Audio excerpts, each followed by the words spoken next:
We interrupt your regularly scheduled programming to bring you this special report. Video games. Where is this all headed? I'm Shane Satterfield, and I'm joined today by my co-host, Matt Kyle. Hello, and welcome to GameFace episode 100. Do not attempt to adjust your television because we are on the internet, and your television isn't going to affect anything here. Do not attempt to adjust your brain either, because we're not going to talk like this the whole episode. So, thank God. Welcome to GameFace 100, everybody. A milestone episode for us. Didn't know if we'd make it, but we did.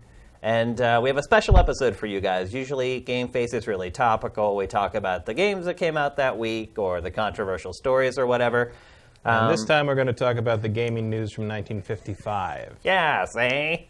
Yeah. Pinball. Should it have bumpers? Discuss. This episode's a little different. Instead of talking about kind of the big stuff that happened this week, we're going to discuss games on a bigger, more longer-reaching scale. We're going to kind of look at what are the big trends that are going on right now, what we think is going to happen in the immediate future, and the far distant future. And to do that, we have two very special guests on the show today. And just right out of the gate, these are not live interviews with these people. These were pre-recorded, but pre-recorded intelligently so that they would seamlessly fit into the show.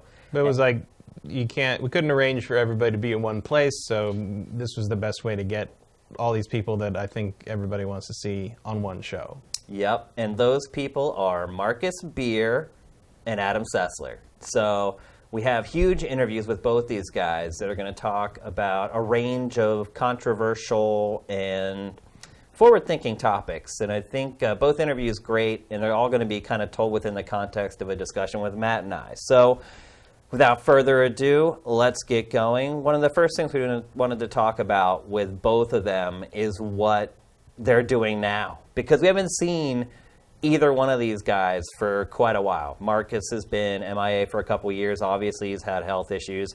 Adam is off doing his own business. So the first thing I wanted to ask was, what's resonating with you right now in the world of video games? Let's hear what Adam had to say. I'm really seeing kind of a future for games that kind of downplays so much the competitive nature, where you're appreciating the skill that people are employing. Because that can be really hard, especially with a game like Dota, where if you're not understanding the very kind of arcane logic that's there in front of, on the screen, you really don't know what you're looking at. Here, there's natural dramatic storytelling that's happening organically, and you can get very, very excited without having to know much about the game. So do you think it's sort of the asymmetrical multiplayer thing? Because remember, there was Evolve, which was kind of the first big-budget game that kind of went down that route, and it failed pretty terribly. What do you think is different this time, and do you think that's really kind of the next step forward? I don't know how much is on the asymmetry, and one of the issues I see with Evolve is it required, once again, a fair amount of unique skill. You had to really understand the class that you were playing. You had to really, work very well with the people you were playing with. I don't think there's anything fundamentally wrong with the design of Evolve, is that it made assumptions of a player base that didn't exist. And that I've seen good players play Evolve, and it can be very exciting. It's fun to watch. And it is fun to watch because you have to bring the players together. Whereas you look at something like PUBG, it's very, very hard, but it's hard not for accessibility. It's hard just to play. Same thing for Friday the 13th. And I think, that's where the trick is. You can get in there. You understand, how you're supposed to win, and you can understand why you're going to lose. But it's like trying to just, find that really, really sort of narrow path to victory. That's where the challenge is, not understanding how to play the game itself. Do you think the difference between success and failure in asymmetrical games is having to rely on other people versus only having to rely upon yourself, maybe?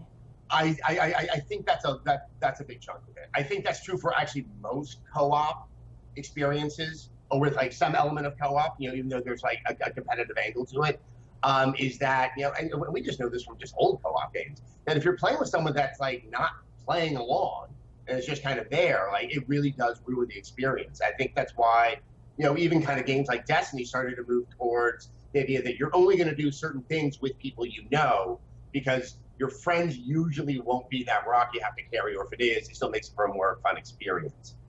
Yeah, that was the problem I found with Evolve, was that if you got paired up with someone who didn't understand the role they were playing and how that linked into the team dynamic, it ended up just being a wasted time. Literally, just you were wasting your time. And if you were a player who you realized you were not helping out the team that much, I think for non-sociopaths, you just feel terrible and you just don't go back to playing the game. You're right. That's a good point. Matt, do you think maybe a little bit of Adam's involvement with Friday the 13th, the game, is creeping into... Maybe a little, but I mean, that kind of multiplayer idea has always been, I know, very compelling to him in general, which is probably why he got involved with Friday the 13th in the first place. Right. And I like that idea a lot too. I mean, I played Evolve at multiple events and thought it was great, and I was super, Everybody did. super It excited won game about of it. E3 the one year. And then I didn't buy it because I mean, he's right that, like, there's the concern about, are you gonna have people to play with? Is it gonna, you got to learn a lot of stuff? Is, like, are other people gonna keep it alive long enough for you to become good at it? But my problem with it was, like, 2K really nickel and dime people on this one, and, like, you had this feeling like you were paying $60 for a game that wasn't complete because they were still waiting to sell you this other monster and these other characters and this season pass for this and there's another season pass and it was kind of one of the first console games, at least, to really try to do that. Now it's like we don't blink and bat an eye, like Street Fighter V as Season 2 and so on. Right. But this really didn't feel like a good value for the money you were spending in a lot of ways. And maybe that's different now. I don't know. But back then, I just couldn't justify spending $60 or more, depending on which version you got, to get what wasn't really even it really felt like, there's a common complaint about, like, oh, you're not getting the full game. They're piecemealing things out. This really felt like they were really doing that. A lot of times I'm skeptical of that claim because I'm like, well, they get a full game. There's little bells and whistles you have to pay extra for. This really felt like you were paying, like, more than the price of the game just to get the basics. And I just ended up staying away from it. I think the biggest problem facing asymmetrical multiplayer games is that you're always reliant upon someone else. Mm-hmm. And I have the same problem with Rocket League when I play Rocket League online. It's, if you have one weak link in the chain, the whole experience can be ruined. I can't stand to play. Oh, you should try playing Destiny 2's countdown mode. Yeah. It's like the same, which is like any kind of mode like that where it's like, especially with, like, permadeath. Yeah. Or like a SOCOM style thing. Mm-hmm. Like, if you got one guy, if it becomes essentially due to either lack of skill or lack of interest on the part of one of your teammates, if it essentially becomes 4-on-3 in favor of them, that's not fun. Yeah. And like an asymmetrical game like Evolve, you can play the monster just fine on your own. If you're Jason in Friday the 13th, you're good. But you can't always choose to play those. Choose to play those, although only one person gets to be that. Right. And if you've got somebody that doesn't, it's not the same thing as, like, oh, this person isn't good at it yet. It's just like they're not playing properly. Or griefing, intentionally ruining the game for other people. And Evolve especially. I mean, I don't want to dwell on this game too much because I think Adam's more general point is it kind of asymmetrical is what he's enjoying right now. And this is an old example of that. But with Evolve in particular, the way you had to set traps and things like that, and how every player had sort of a specific thing that they had to do to satisfy the end game conditions, I think it was just set up to fail from the beginning. You're asking way too much of randoms at that point. Yeah, I mean, I really like the idea of asymmetrical multiplayer. I find it very compelling.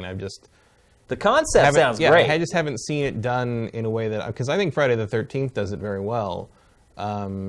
Maybe even better than Dead by Daylight, which beat it to market. Mm-hmm. But I still don't see it being like a breakout, like, 7 million selling hit. Like, it's like whatever that is hasn't been found yet, and maybe it's a mode that'll pop up in a Call of Duty game one day, or another popular thing, or maybe some permutation that PlayerUnknown Battlegrounds comes up with in the next 2 years. Or another game comes up with trying to imitate PUBG, which could very well happen. I mean, you never know. Like, Rocket League came about just because they were doing a little stunt car game, and someone was like, put a ball in there. See what happens. Boom. And magic happened. Yep. So somewhere out there's a game developer who has the correct idea that's going to send asymmetrical multiplayer through the roof. It just hasn't happened yet. It's close. You can taste it. It's right there on the edge. And it could be one of these other games. Maybe Friday the 13th hits on something. Yeah. At some point. Maybe, Evolve. It's been pretty successful. Evolve wasn't too far off something, I don't think. I think if they had not gone the extreme pre-order DLC route and not alienated so much of the hardcore and poisoned gamers. the well. Yeah, before the basically game like even people came out. wouldn't even give it a try because they felt like they're getting ripped off. Like that. I mean, it's hard for me to blame Evolve itself for its own failure. I mean, it already had a uphill climb, as you say, with how much you have to rely on other players and how much learning is involved. But the fact that you had this huge other barrier thrown up by the publisher in terms of how they wanted to charge you for the content, I mean, you were 3 levels back at that point, and it was doomed. Yep. All right, let's find out what Marcus has been up to these last couple of years. Ooh. I mean, I got the PlayStation VR. And look, I've been saying for years that VR is the next big thing. VR is the way forward for games. I mean, some will say it's esports and shit like that. I say no. I love the PSVR. Star Trek Bridge Commander. It's not exactly the most technically challenging, super advanced, intricate game. But when there's 4 of you on a Tuesday night with some substances being consumed by some people, and a scotch or 2 as well for me. It's brilliant. I mean, just getting through the various missions, talking, bullshitting. I mean, you and I talked about was it the Werewolves Among Us or the Wolf Among Us, whatever it was called? Wolf Among Us, yeah. And that's great. I mean, it is really, really a shit ton of fun. And I heartily recommend it. I mean, I'm hoping that Sony continue to do a bunch of VR stuff. I mean, obviously, Fallout VR is about to hit, and which means that now, after 2 years of playing Fallout 4 on my laptop, I'm now going back to go and put it on the PS4 because I want to play I want to play that. And I got to say, VR, if you're going to get it on a PC now that the prices are down, or get it on the PlayStation, and hopefully Microsoft will come with something beyond HoloLens. That's the way forward, and I'm a big fan. It needs to come down in price. It really does. Have you found yourself having any problems with motion sickness? No. You're lucky. Not at all, which I did with the very first iteration of Oculus. The very first time I tried it, I got the demo on the Bethesda booth, and it was Doom 3 for VR. And I've made the crack over the years that VR must be amazing because it made Doom 3 playable and enjoyable. But it did make me motion sick. And this time around, I don't have any issues. And look, I mean, I'm on the specs now pretty much full time, wearing the glasses, and I can wear my glasses in there, no problem. I really, really dig it. So. I know you don't know Marcus as well as I do, but are you surprised at all to hear that that's kind of what he's into? A little bit. I mean, he's enough of a curmudgeon that I would have thought him to be way more skeptical about it. And I mean, I agree. And I remember when he was on this show before, and like he would, he also said then VR is the future, and I agree that VR is the future. I just don't know if it's the future yet. Yeah. You know what I mean? I mean, we've talked about this before with the Vive and PSVR, where it's like, one day, yes, this is going to get there. I don't know if it's this generation. Well, I mean, he's not even talking about it in this context about it being the future. This is what he thinks is now. Right now. Yeah. I mean, it's good. I mean, I think it's. I think the main takeaway there is it's still too expensive. Yeah. For what it is, and I think even with the price drops, it just. I mean, now it's just only a slightly ridiculous expensive thing. Yeah, it's like. We are kind of getting into a pricing war here, though. Yeah, it is interesting. I mean, I have had 3 people I know get a PSVR this week. Wow. So the price drop put a few people over the fence, definitely. Yeah. There's definitely interest there. The other thing I'm keeping my eye on is the new Star Wars lightsaber training thing they announced on Force Friday 2 on September 1st, which is it's $200. It's a headset that you put any phone in. And then you have like an actual lightsaber handle, and you go in and basically you fight. You train with the lightsaber, and you can also fight various characters from the Star Wars movies. And people who tried it, I think, at Dragon Con were basically saying, like, yeah, it's legit. It's pretty good. And I think that's one of the ways you're going to start seeing it start to make some inroads, because $200 is a lot of money for a thing like that. But it's still, people spend $150 on those stupid little BB-8 things. I did. Apparently Marcus did, because there's one behind him in that shot. And if you can do that again, it's like, if you do that again and get these cheaper ones into people's homes and they experience it as a good thing that everybody likes and they find worth the money, that's how you get more expensive and higher Trojan quality experience. horse. You Trojan horse it in. So I'll keep an eye on that. But I mean, he's right, and it's also there's a hunger for it. I think, because at PAX this past weekend, the line to try Bethesda's VR stuff was 3.5 hours long. Do you think I mean, part people of that, want it. A lot of people just can't afford it. But do you think and look, it was the same way at E3. Yeah. The line for Bethesda's VR was insane. But do you think that might be just because people know they're never going to buy VR, and so they want to experience it? I mean, that might be free? part of it. But I mean, that's dangerous, because that was my attitude when I tried it at E3 a couple years ago, and I came out of that after playing Star Trek Bridge Crew and a couple other things, being like, I need this. Yeah. Like, if you go in there and you love it, there's nothing like convincing you that maybe it's not that expensive than having those experiences. So yeah, I mean, go ahead and wait 3 hours in line for it if you're like, oh, so this is my only chance to ever play it. But like, I warn you, you might walk out feeling like maybe it's not that because it can Which be a isn't powerful a bad experience. thing. I mean, I people think that's shouldn't feel what guilty right. for. But I can think that's what a part of what Marcus is saying is, like, you know, especially near the tail end of his time here, he seemed very disillusioned with the sameness of everything. And I think VR, even, you know, and I don't get that way about, you know, I still enjoy the same thing over and over again, except unless you're Agents of Mayhem. But like, one of the things I like about VR is it gives me things I've never. I think, you know, Adam's right, and a couple other people I've heard, and I say it too, that it's a different medium. It's not a video game. It's not just another way of playing video games. It's a different medium in the way games are different from TV or movies. And I don't think someone will get that until they own an HMD. Yeah, it's hard to get your mind around that idea because early on it feels like saying that 3D movies aren't the same as movies, but it's not that. It's a totally different approach. Well, people watch the trailers on Sifted or YouTube or whatever, and all the trailers are in 2D, so the games look the same, but they don't look very good. Yeah, you're right. I mean, they look like a last-gen game in a lot of cases, and so you're not getting the immersion from it, and that is the difference maker for VR. So that's the tough sell for VR, though. You can't convey it without somebody. And it's just the hardest thing is like how the simplest thing done well in VR can be enthralling. Yeah. In a way that just playing a 2D normal game with that boring. same mechanic would be boring. Yeah. And it's like I've said, I think pretty much from the beginning, is like you have to get people to try this. You have to set it up in kiosks. We've been saying that a long time. You have to set it up in arcades. It has to be something someone can go and try and experience and say, I want that whenever I want to play it. I want it to be in my home. I'll say this. I was just in Las Vegas a few weekends ago, and there were VR stores everywhere. And they'd have 3 or 4 chairs out in front of the store, and people could sit down and try VR. And they weren't even selling it there. It was like you paid X amount of dollars to do it for 30 minutes or whatever. I think that's probably the next vape shop.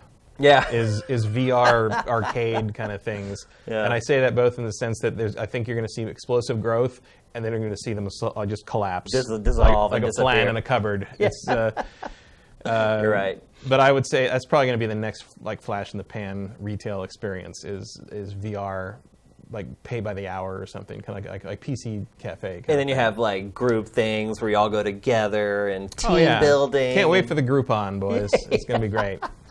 All right, now that we've caught up with Adam and Marcus as far as what they're into right now, it's time to take at least a half step into the future and talk about Xbox One X. And the first thing I wanted to ask both of them was, are they just going to buy it?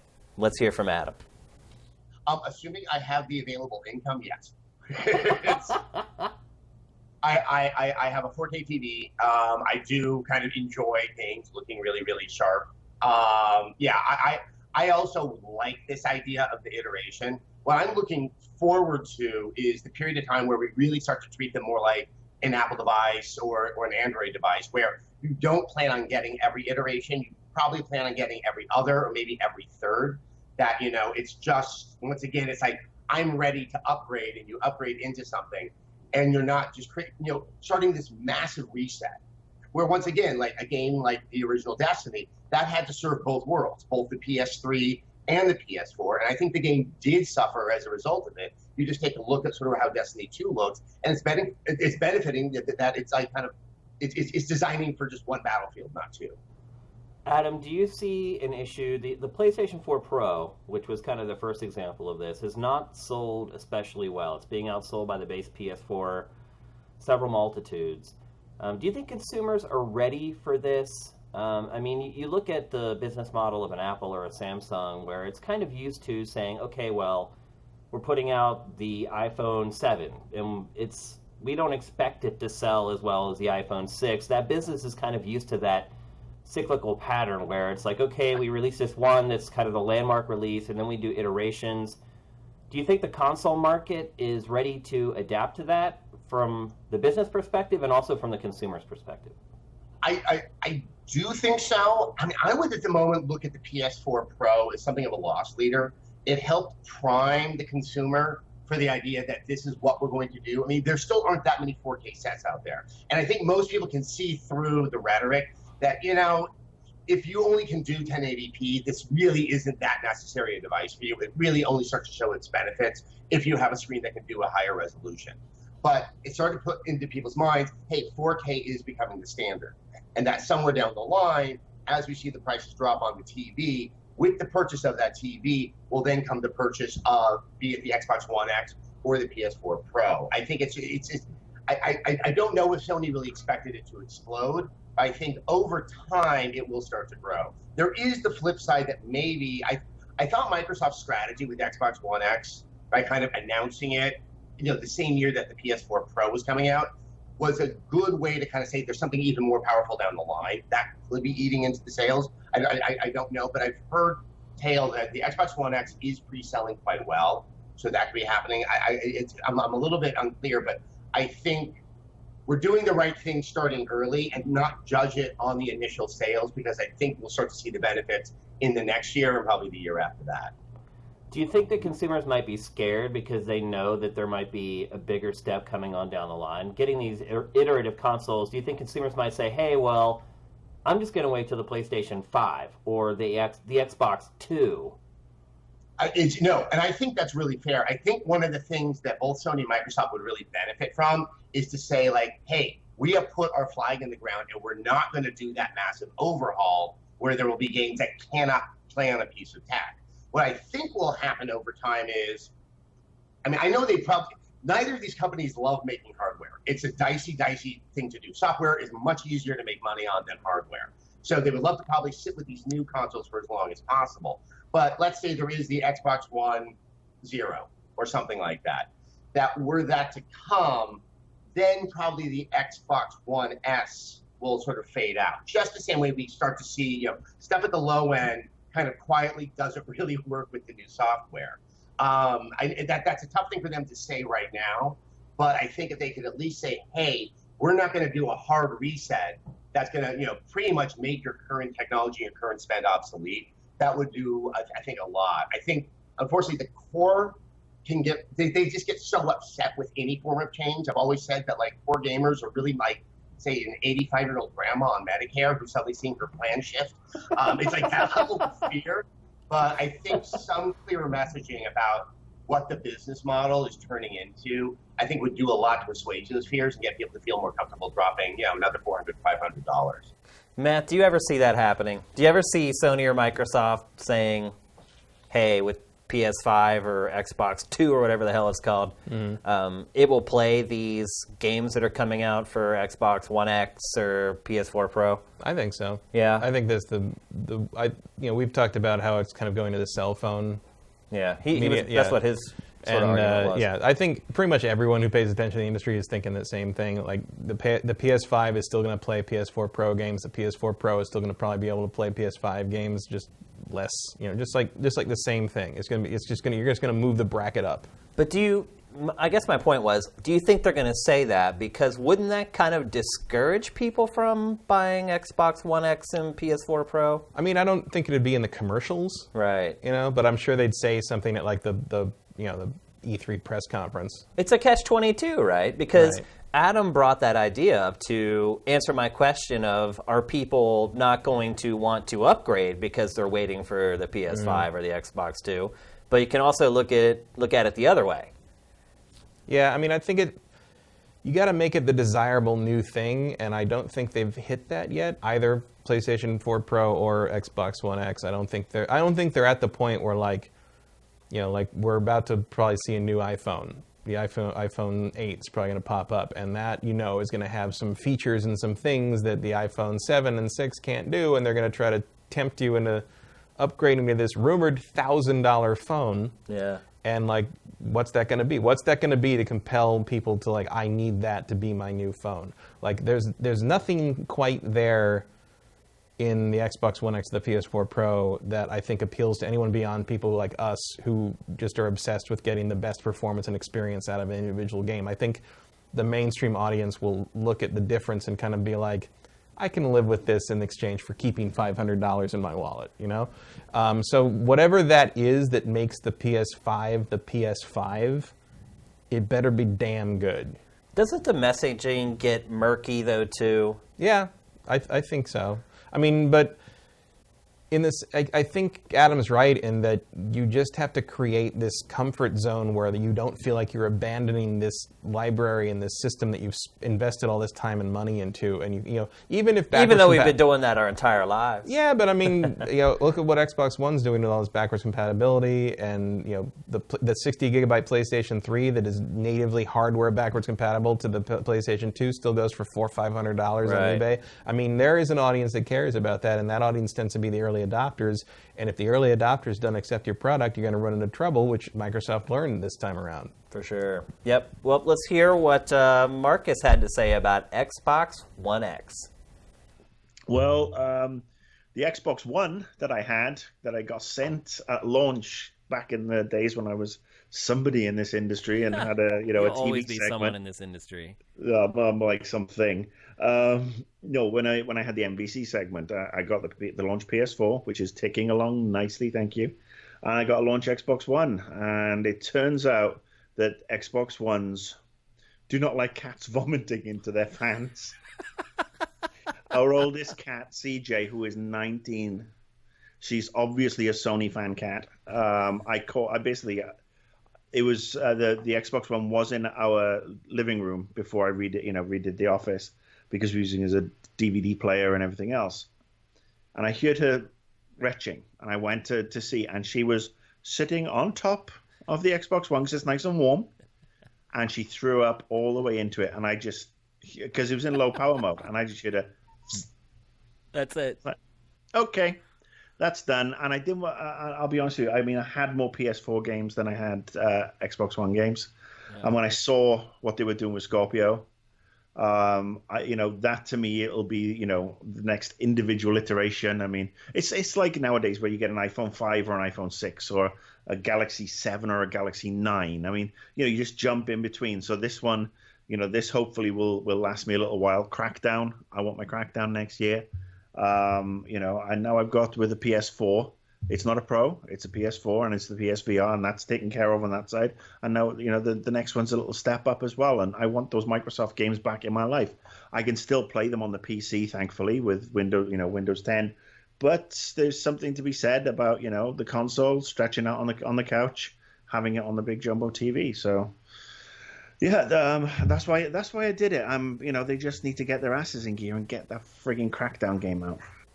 Doesn't seem like Marcus had much of a reason for buying Xbox One X, other than his cat puking in his old Xbox. That's a fine reason. It is, yes. It's a fine reason to get anything, really, if your cat puked on the previous one. Yeah. You would hope they don't puke on something so expensive. But, right.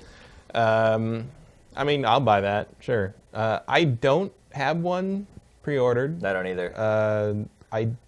I'm going to basically wait and see on this one. Like, if it comes back with, like, reports that, like, oh, wow, like, backwards compatibility 360 games are amazing on this. It makes them look better. It makes them run better. Like, I might think about it, because I like my 360 library a lot more than I like my Xbox One library. For sure. I mean, I think the only thing that would tip the scales for me is, and I know they will never do this because it goes against everything Microsoft is trying to do right now, but I think the only thing that would tip the scales for me is if they said, hey, here are these awesome games you can only play on Xbox One X. I mean, they got Crackdown. I feel like that's not going to work on you, though. I mean, I hate to say it, but kind of the whole idea now is there's no such thing as backwards compatibility. It's just all compatible now. And to me, that's keeping me from buying Well, sadly, a console. I think one of the things I'm most interested in on the Xbox One X, and I don't think it's exclusive to Xbox One X. I think it'll be on the normal one too.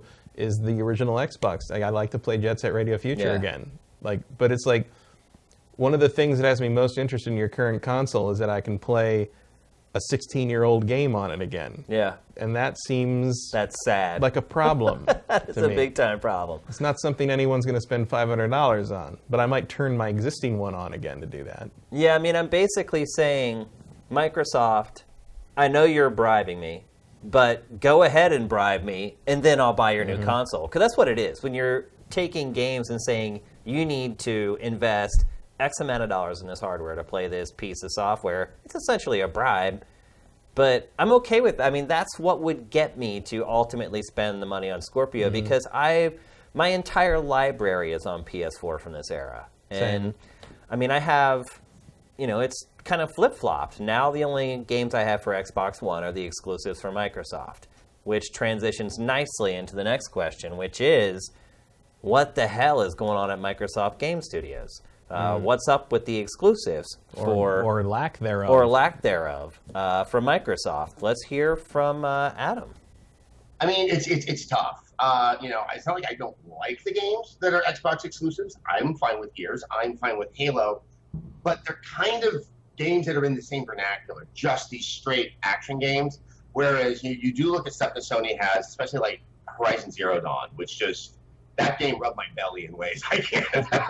It's so good. Yeah. That thing, and once again, this kind of goes back to that sense of being a lost leader. Is I think a lot of people were skeptical if Horizon was going to find an audience. It did, but at the same time, even if it didn't, it gives Sony really good definition as to what the brand means, and that's where I think Microsoft is sort of struggling. It's like core shooters and Forza. That's a fairly narrow lane of appeal. It's young men or slightly older men as well. Yeah.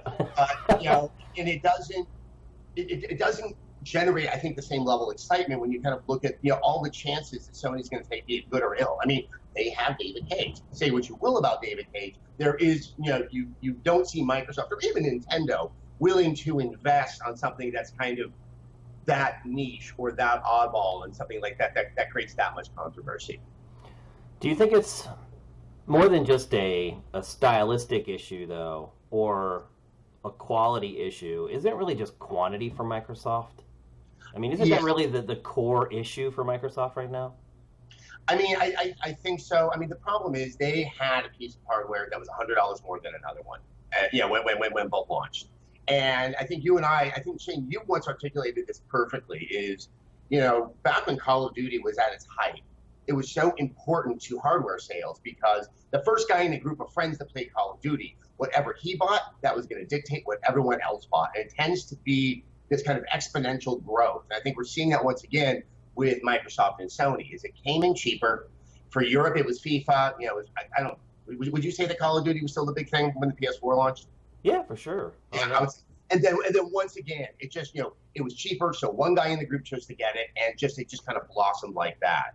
Obviously, as I've said, like the Xbox One X isn't going to be the hard reset, but there could be that kind of that gravity. The one thing I would say about the necessity of exclusives is for people like you and me, it's very, very important.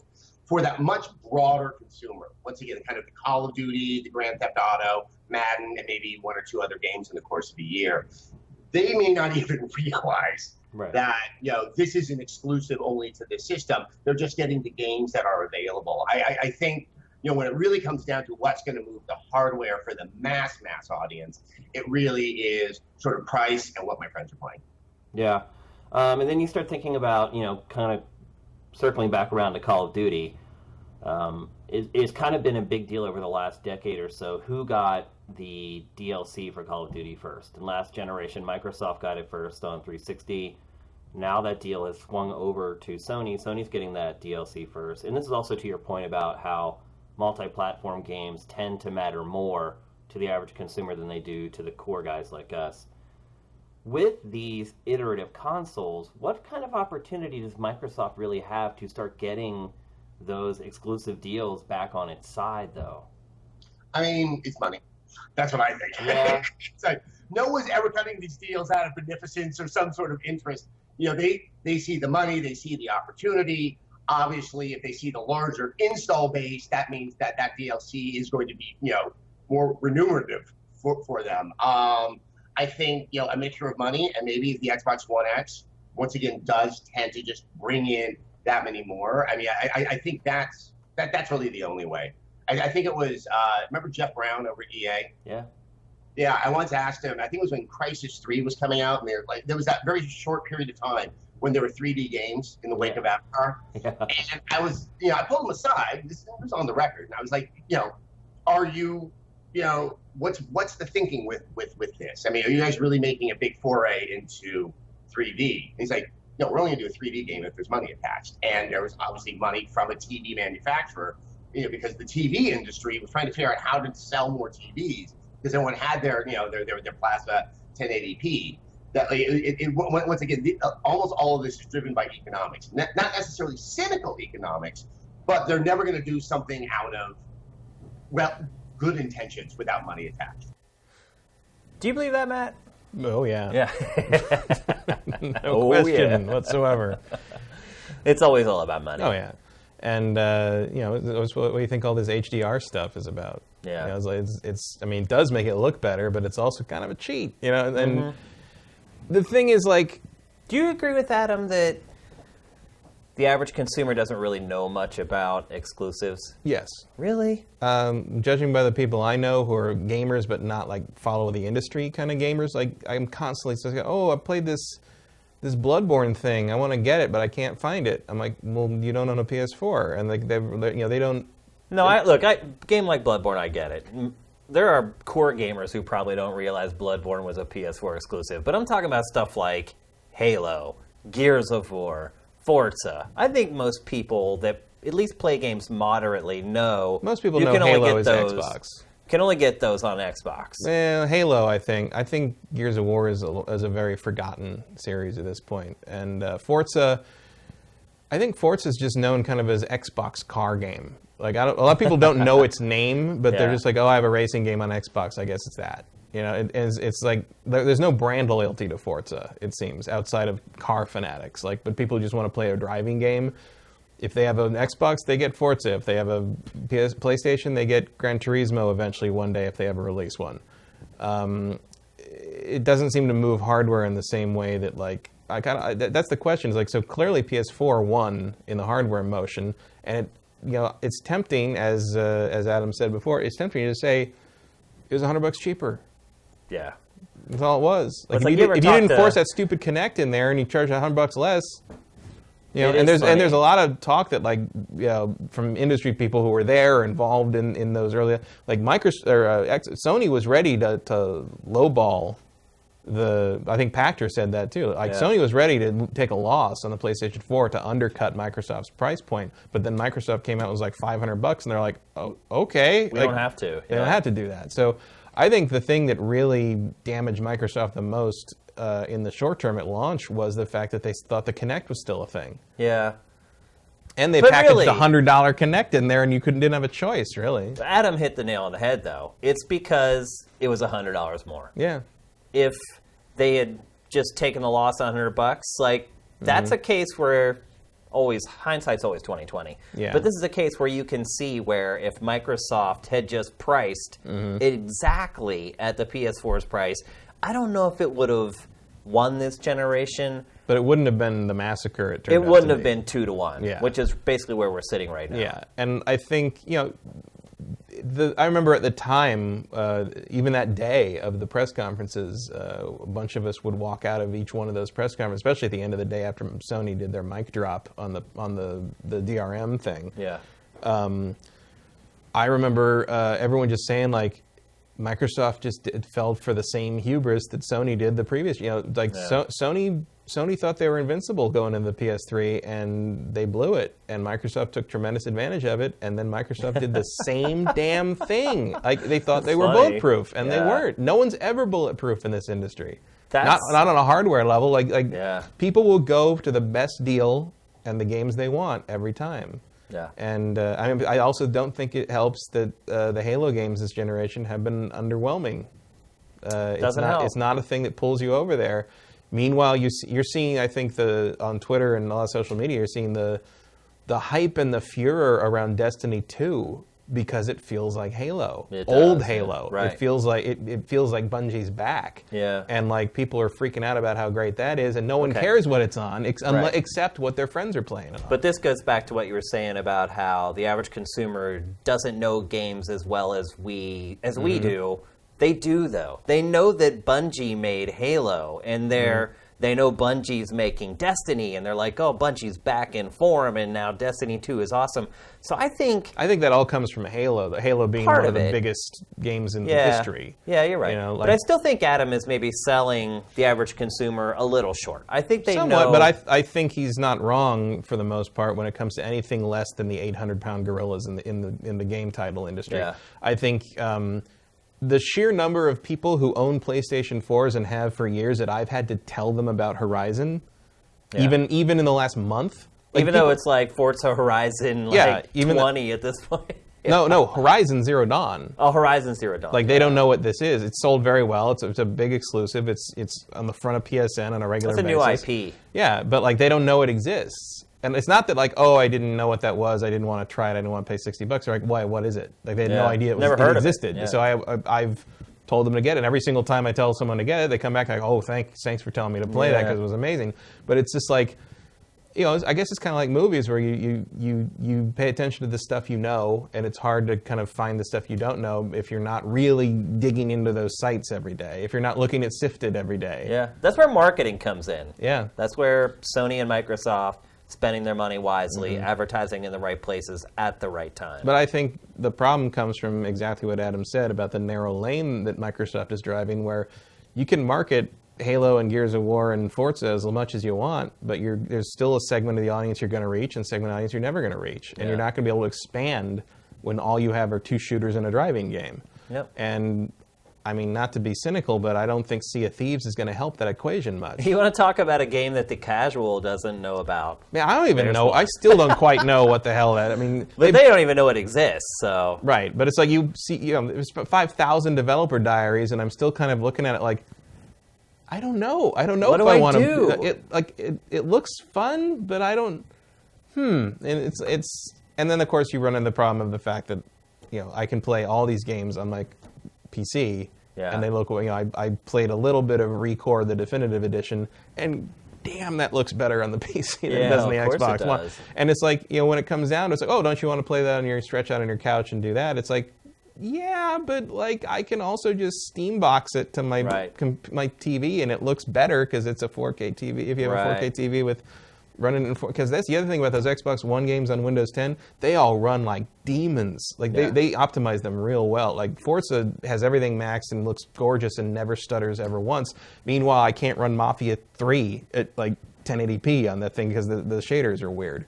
So like, Microsoft's almost shooting them in the foot with me. My case in particular is like, they're not giving me any reason to stop playing my PC and play these games on Xbox. I don't think they care. I don't think they want. I don't think they're after that. I think they're fine with you playing games on Windows 10.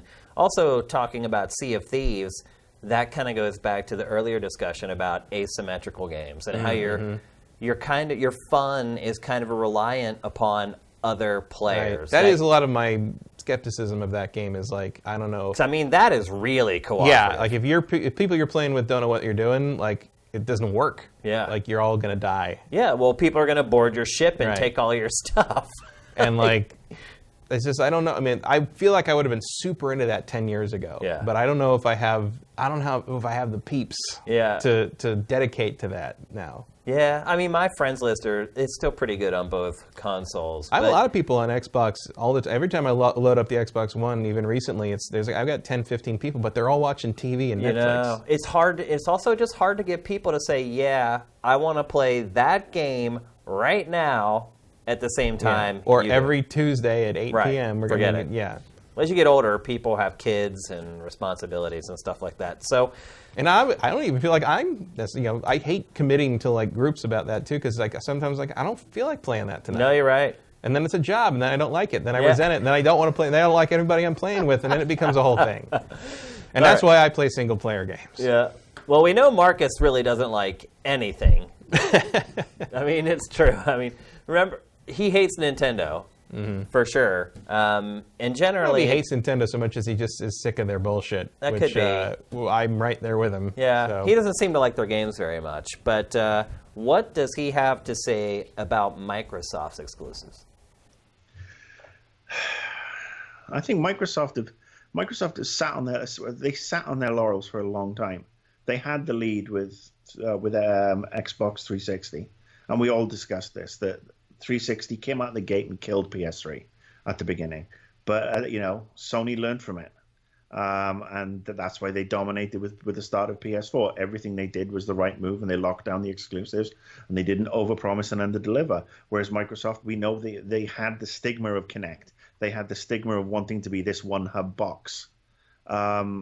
Which is not why somebody's going to buy a $500 console. And we've said this before in numerous shows, both on game trailers and on every friggin' network going.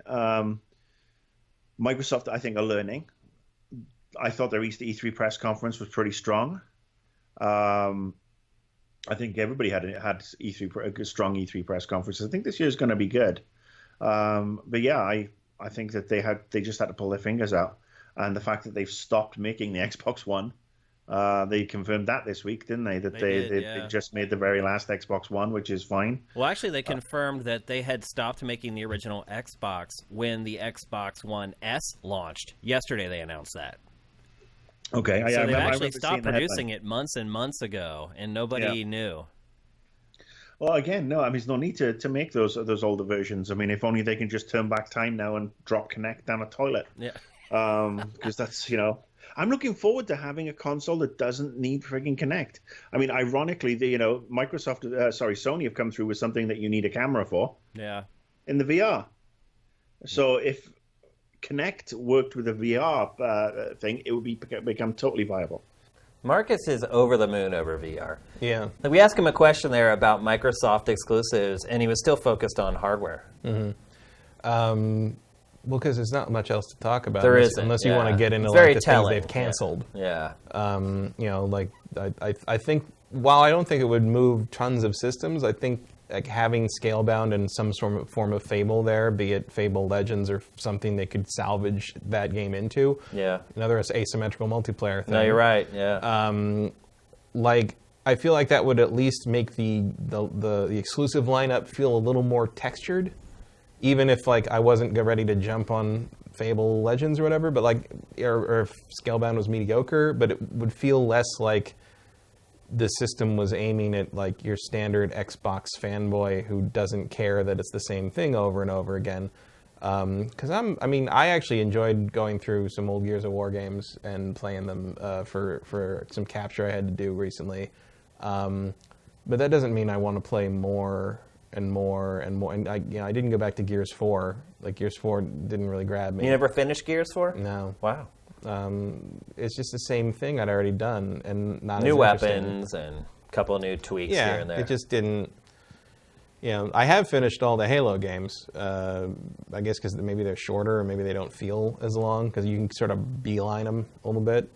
I don't know. They just don't excite me. They don't. I don't trust them.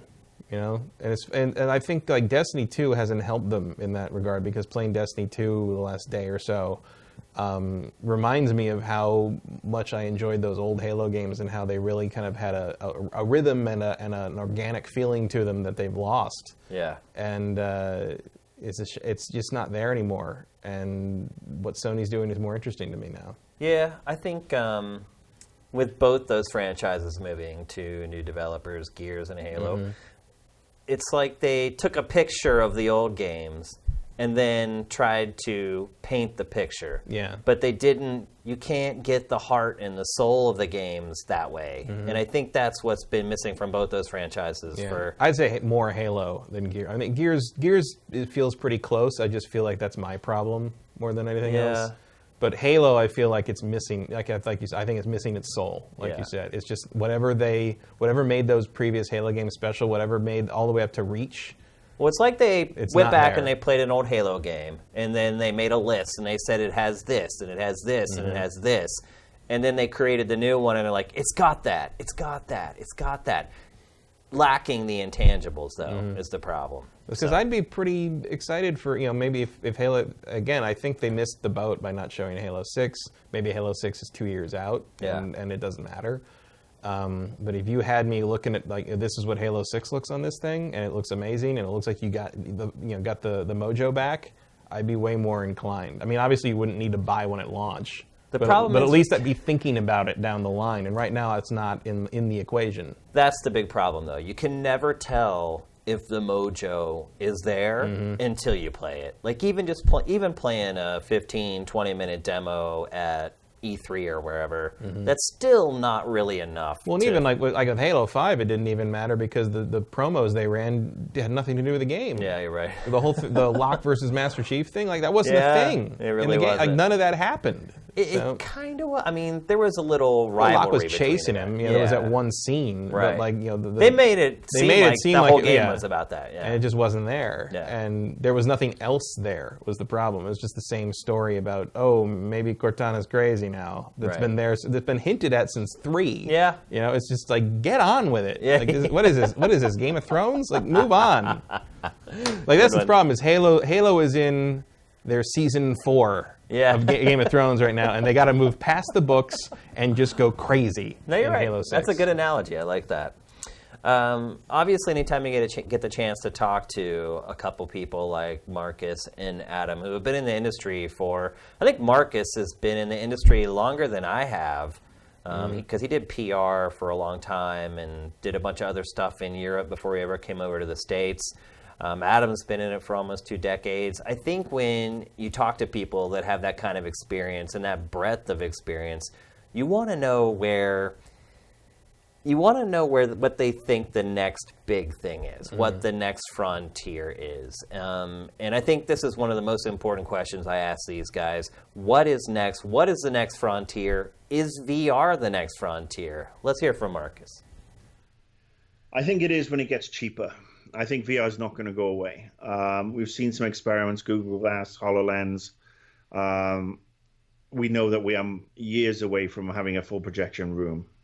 Like Microsoft and a couple of others have been going on about. I think on the tech side, that's where we will go because the PCs are getting more powerful. And, when people start getting the PCs, and now that the consoles are basically glorified PCs anyway, I still think that is the long-term goal for the industry for immersion because you can't beat it when it can take a tired platform genre and invigorate it just from this different angle. Yeah.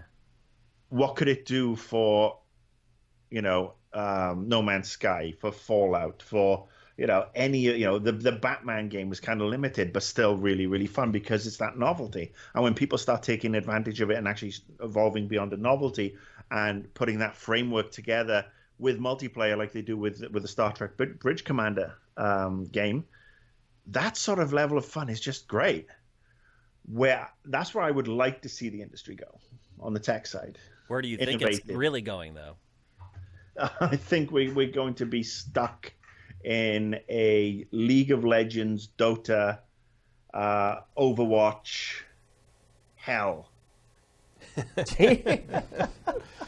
Do you agree with him? I guess he's not a fan of Overwatch. No.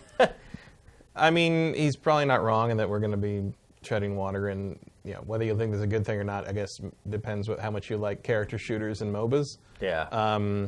But yeah, I think you're starting to slowly see the VR developers put the pieces together and take these steps towards real games as opposed to sort of demo. Still stuff. no killer app, though. No killer app, but like we should have had a killer app by now. Oh, I don't know about that. Like, really? It's a new medium. Look. The medium's like a year and a half old. When Look you really at think 3D about it. gaming. There was a killer app, boom, right out of the gate. Yeah, well, motion control gaming. There was Wii Sports, absolutely. Killer app right out of the gate. I hate that game, though. So everybody else loves it. This is where you're different from everybody else. No, I think a lot of hardcore gamers don't have a lot of use for Wii Sports, but it was just a big hit. I loved Wii Sports. But, I had a blast with it. I mean, it was neat, but like I didn't need to play it for years, and I'm certainly never going to go back and play it again. Whereas I would play a level of Super Mario 64 right now. Yeah. There's a difference there, and the closest a killer app for VR, I don't even know what that would be because there's so many varied experiences you could have. And the thing that, I mean, maybe some people would say one of Bethesda's things, but I don't think that's true. I don't think Fallout 4 is what's going to do it. I don't think Doom is what's going to do it. I think Doom is mostly going to make people sick. Yeah. So I don't know. I'll tell you what might have a good shot. And I'm biased in terms of the Star Wars stuff, but also because Star Wars is a very, very popular goddamn thing. You make X-Wing again. In that perspective, especially if Ace Combat 7 gets any tread on it. The cockpit stuff works real well. I mean, even American Truck Simulator works well in VR. I mean, and that's boring. Yeah. But it's not boring, isn't it? It's weird. That's basically what I think is like whatever that killer app is, you can't predict what's going to capture the imagination of the mainstream public, which is finally going to make them say like, oh, I got to spend money to do this. But I could see flying an X-Wing being it. Yeah. But EA's never going to try that. I think it's going to be something really simple. Yeah. I mean, you look at Wii Sports. It was a very simple game. It's going to have to be something that the average person can look at and be like, that's awesome. Well, it's like Pokemon. Yeah. Like Pokemon is not a complex idea. It's really not. It's just, but it just works. It makes sense and it fits the platform. And earlier than that, there's a game that most people don't remember that sold a lot of Game Boys with Connect. When they started doing the Connect cables on the original Game Boy, it was called Faceball 2000. And it was a multiplayer, like you were in a maze, first person, and everybody was a smiley face. And you shot little bullets at each other through this maze, and running around shooting. And you hooked up the Game Boys like a 4-way connector thing, and you played 4-player multiplayer like that. And it was huge, and all the magazines wrote about it, and this is amazing. And I remember people buying like the connectors and stuff like that.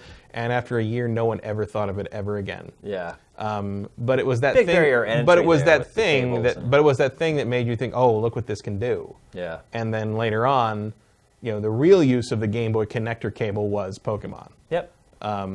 But that was the thing that kind of had the promise. And I think we're seeing a lot of Faceball 2000s right now. Yeah. Games that are like, oh, you play it and you're like, oh, this is cool, this works. I want to be able to do this. But in 10 years, is anyone going to remember it? Probably not. I mean, that's already happening with me with VR. I mean, there are games when I play them the first time, they blow me away. And I'm like, wow, this is incredible. And then I never play them again unless somebody comes over and I'm showing them VR. Yeah, that happens, but there's things that I think stick with me, like I Expect You to Die, I think is really, really clever, especially in the way that there's like 7 or 8 different ways to do every single level in that game, and sometimes you do them by accident, and you're like, oh, that, okay, really cool. And like that's kind of that sort of revelatory moment, which I think is really good, that VR excels at, where you suddenly figure out you can do something you didn't think you could do. Which even goes all the way back to the Steam VR tutorial where they are having you like blow up balloons out of the controllers, and then you realize you can tap the balloons. Right. And like it just all of a sudden it changes everything. And so VR is all about that kind of a moment. But I think the most effective use of it, if you want to get a mainstream person in, at least in my experience showing it to people, is I tell you, once you put someone in that Star Wars Battlefront VR thing they did for Rogue One, where you fly the X-Wing around, like people are living a dream when that happened. Like, and it's like the only reason that exists is because Lucasfilm threw marketing money at them and had them make it. EA is never going to make that on their own, and that's a shame because that's what we're basically waiting for. And I don't think it's a coincidence. Also, you remember I mentioned that lightsaber training thing. Like they had to make that themselves because EA won't do VR stuff. Right. Yeah. So it's like. EA's been smart, though. I mean, I think because EA's no one's wise made to money not. on VR. Yeah, EA's wise not to risk in terms of being again fiscally responsible, especially to their shareholders. I think they made the right call. Yeah. As Adam said, everything comes back to economics. But in terms of like the thing that's going to take VR to the next level, that's going to make people say, "Oh, I need that." Like that could come in a familiar IP, and there's no. They're holding the keys to it. They're holding the Star Wars license, and that's what it's going to take. Because Star Trek didn't do it. Yeah. Star Trek could have done it. I think Bridge Crew is as good as Star Trek games you're going to get. I mean, obviously you could make bigger and better and but that is brilliant. It is, and yeah. No one cares. But again, very simple idea though. Yeah, very simple to play. Yep. But as long as everybody's on the same page. Yeah. But you can still play. I mean, there are still people playing regularly. It's not like it's hard to find a game.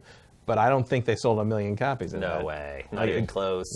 It's not there. You need something that engages you immediately and makes you think, oh, okay, I get it, and goes. But I never saw any marketing for that game either. No, not really. I mean, it's not worth it.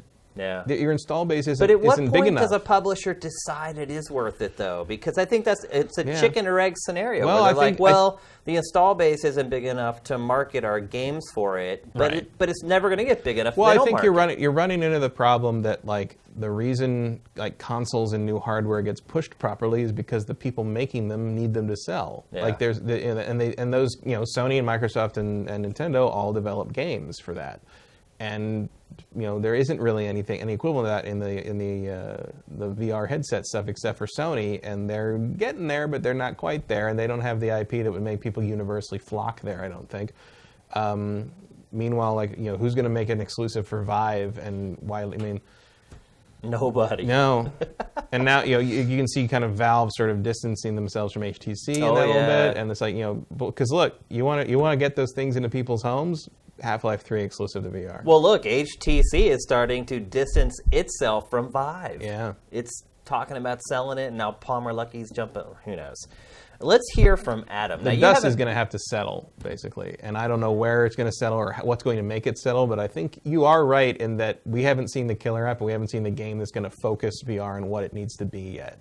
Yeah. Everybody's just trying everything, and someday something's going to stick to the wall, but I don't have an idea what that'll be. If you do have that idea, you'll be very well. Yeah, I'm not going to be here. I got to go do that. So you actually haven't seen these interviews that I've done No. with Marcus and Adam. Do you think Adam is going to say VR is the next frontier? Yes. Yes? I think he'll. I don't think he'll dismiss it. Okay. Let's hear from him, Sam. I think it's going to be a while before VR becomes the next frontier. I agree with Shu Yoshida. I see VR as an entirely different medium. And that while games are played on VR, VR is almost like a phone. I can play games on my phone, but my phone has a multitude of different uses. And I'm buying my phone primarily not for the games. I'm using it as a communication and information device. I think where the future is the games as platforms. I think the wild, crazy success of Battlegrounds really speaks to that a game could be this insanely popular as an early access game. And that, the economic model of getting someone, also Overwatch, just massively, wildly successful, and that you get people playing the game, then you just kind of either sell or add in more content and you keep them engaged over time. The numbers on something like that are a lot better than, throwing a bunch of money to just create number 5 of another franchise. I think that's where it's going, and it looks like finally the player base is very receptive to something like that. Just like they used to kind of congregate fanatically around a console, we're starting to see people fanatically congregate more around sort of a brand franchise like I've never seen before. Do you think that's overall good for the industry? Because if people are playing the same game for 2 and 3 years, we're seeing Grand Theft Auto 5 continue to be in the top 10 sales every month, years after its release. Do you think it's good for the industry, and do you think that that's something that will propagate innovation? Because obviously when there's less of the pie out there, the risk becomes bigger to try out new ideas and launch new IP. Do you think that these games as a service could create sort of this chasm between the haves and the have-nots? There is a risk there. I think what it does mean is we might see even fewer major game releases in the course of a year. But what I do think is, rather than having to play it so conservatively by having a new sequel every 2 years that felt barely distinguishable from the game, from the version of the game you just played, it now has, here you now have revenue coming in on a game for a couple of years that can slow down the development and allow for more innovation in either the sequel to that game or some other title out there. I think there's just as much a chance for something positive to come out of this as there is for something negative. Because obviously a company that's doing very well with a game could just sit there and rest on their laurels and just kind of generate revenue off of that one game they have. And you don't think that that will affect the output in general? Because one thing that's kind of been happening is game sales are going down. So if you look at GameStop's numbers, brick and mortar numbers, game sales are going down, but revenue at the publishers continues to go up, which means that the people who are, or the businesses who are making the money off these games as a service are the publishers and not retail. Well, there's also that one thing in the middle too, which is I think it's clear that digital sales are going right through the roof. Yeah, and because that's the microtransaction. That's the outfits and the skins and yeah. But there's that other revenue. It's one of those. Yeah. Once again, it's a double-edged sword. I mean, most game publishers are publicly traded companies, right? And the more that they can show the revenue coming in, the happier their investors are going to be. And the happier their investors are going to be, the more they're not going to care what the publisher is going to do next. Right. If you see what I mean. So they have to appease them, but once they're appeased, they might be able to have the opportunity to innovate. At some point, the market is going to want something new and something different.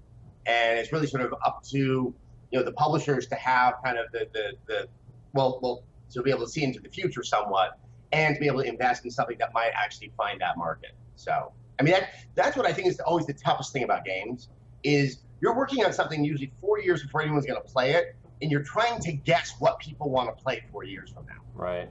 And we've seen more. I mean, if you look at the MMO craze, once MMOs finally were published, people had really started to move on from the genre of the MMO. I mean, that's the stuff that always worries me. So, what do you think about Adam's take on games as a service? I mean, he would know more about it than I would. I mean, keep in mind, Adam has been kind of consulting over. Yeah, he's gone very biz dev, and he knows a lot more about that than we do, and probably knows a lot more than he can say. Yeah.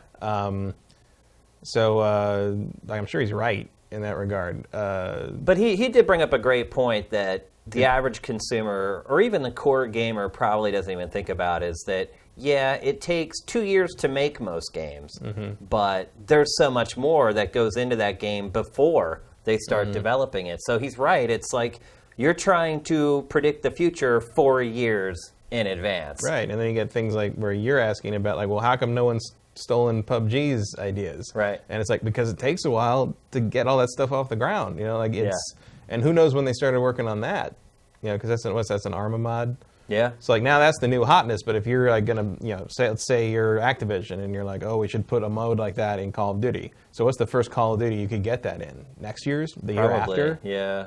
Is anyone going to care by then? I mean, truth be told, they probably could release DLC for World War II. But presuming that the engine would support that, right? Like you never know, like that. Something takes place in a big open area like that. You don't know if you. Well, it is Call of Duty. I mean, it is scalable. I think likely Battlefield is the Battlefield franchise. seems like a place to do that. Yeah. But like you said before, you can scale it. If you play that mode with 50 people, is it really all that different? No. Yeah, you just shrink the size of the battlefield. Make it smaller to begin with. Yeah. But I think that lag time is always going to be there, and probably the worst that ever was where Adam mentions MMOs in the wake of World of Warcraft, and everybody tried to make their own MMO, which was just like never go up against Blizzard. Never start a land war against Blizzard. That's the classic blunder. Everybody. It takes so long to make that kind of game. That's even more true there, where it's like 4 years later, it's like here we got a game that kind of plays like WoW vanilla, and no one cared, and you lost a lot of developers to that. I think maybe one thing Adam left out is the importance of characters and creating characters that resonate with the player. And on this week's Pactor Factor, he kind of he slipped up a little bit and said that Lawbreakers was a success, when we all know, so at least so far it's not. But I think at this point, it's not the success it needs to be. Right. Yeah, and I think at this point we can all agree that it wasn't the gameplay that doomed that game. No. It's a character-based shooter without any character. And I think that's really what's held it back, and the fact that it's being compared to these other games that have tremendous amount of character. And it kind of goes back to what we were talking about with Bungie and the Halo games, how you can't tell someone how to put soul into a video game. It's either there or it's not. It's this intangible thing that I think comes from love of doing the job as a developer. I'm sure the development environment plays into a big part of that. How close is the team? How good are the team leaders?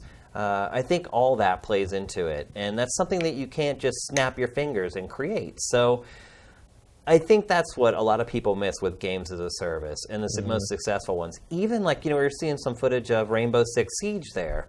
So those were just military guys in fatigues and bulletproof vests, but did you notice that each one of those characters had character? Like, they aren't just generic military guy, and I think that's where you're seeing games like Call of Duty and Battlefield 1 kind of getting left behind a little bit. Just because you're a traditional military game doesn't mean that you can't have characters that resonate with people. Call of Duty proved that itself with the first Modern Warfare. So I think that's kind of the differentiator with games as a service. Can you create characters that people care about? Look at the most successful ones: League of Legends, Overwatch. Those are the games that have done really well. And if you think about it, those are also the games that have the most compelling and most memorable characters. So I love the angle that Adam took there, because that's where the space that he's living in now. He's more kind of on the business side of things, as you said, biz dev. So I think that's why we have them on here, because everyone here is kind of providing a different perspective on this. I think I knew what Marcus was going to say about games as a service before I even did the interview. But let's hear from him anyway. I think, well, it's going to be games that are just fast food gaming. It's going to be fast food gaming where the diet's not really going to help you. We're going to end up, unfortunately, the games that we used to play where there were 60, 70, 80 hours of single player. They've been going over and over, and we've seen this, with Call of Duty over the years. That stuff's been refined down, and now they put the big set piece moments into multiplayer battlefields, which are great to look at and a sense of achievement when you're playing it. I still want to be playing the same map over and over again, or the same 6 maps. I kind of grew out of that in the late 90s after playing Doom and Heretic and Rainbow Six and. You want the new content, but you also, I want a bit of challenge that's beyond somebody just sniping me from a distance. Do you think he's right? Because he says, I want more content. But don't you think that these games as a service are kind of the games that are giving you the content? Not the content he's talking about. Cause Maps and... Well, I think isn't he talking about more single-player content? Oh. I think he was referencing having to play the same maps over and over Somewhat, again. but he's also talking about the tedium of being sniped by a guy across the map over and over. And and I started to feel that just last night playing a little bit of Crucible and Destiny 2. It's like, wow, this is not what I care about. I don't care about what stupid, weird little tricky thing you can pull with your stupid shotgun in multiplayer that doesn't matter. I want to play content that takes place in this world and expands the world and is interesting and takes me somewhere and tells me something. And you almost never get that content from these games as a service. They're always maps and guns and bling and the game. Emotes. The game has not been the game as service that gives me, content that I get. Maybe EA was thinking about doing that with Mass Effect Andromeda, but here's the didn't game happen. that's most guilty of it: League of Legends. Oh yeah. I mean, you play the same map every time. The only thing that changes in this is your skins. And granted, I will say League of Legends does probably the best job with skins of any game in the industry, because the skins in this game fundamentally change how a character looks and operates. It's not just a palette swap on their costume. It actually changes what they do and how their attacks work. So, and I mean, League of Legends really, isn't it the first example of a really successful game as a service? I mean, it's certainly the template everybody uses now, Yeah. I think. And you're either using that or Hearthstone when it comes to it.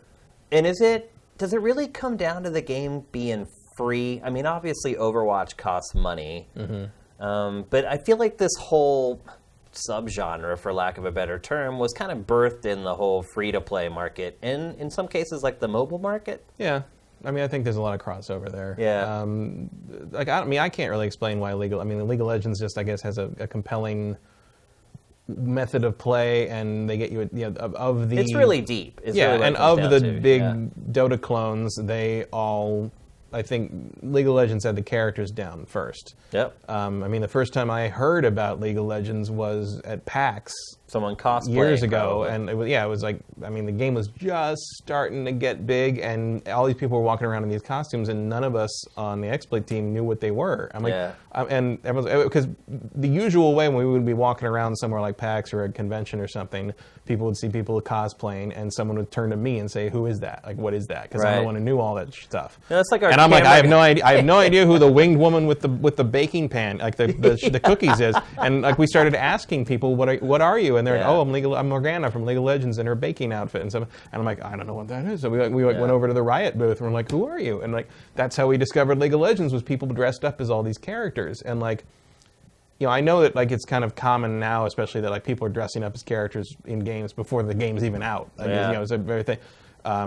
Ninja Theory put out like basically like outfit guides on what Senua is wearing in Hellblade in case people Yeah. want to. They gave people everything they could need for that. That's smart. But back then, this was like what, 2010 or so, Yeah. 2009, and like the idea that there are these people running around dressed, doing these amazing costumes out of these characters we'd never heard of. We're like, well, wow, this is really speaking to these people in some way. And that's not a bad way for a developer to kind of test the waters for their character design. Is, do you think someone is going to cosplay this? Because I have a feeling if someone had went to Cliff Bleszinski and laid out his characters for Lawbreakers and said, Cliff, do you think people are going to cosplay as these characters? I think he would have said no. A couple people did.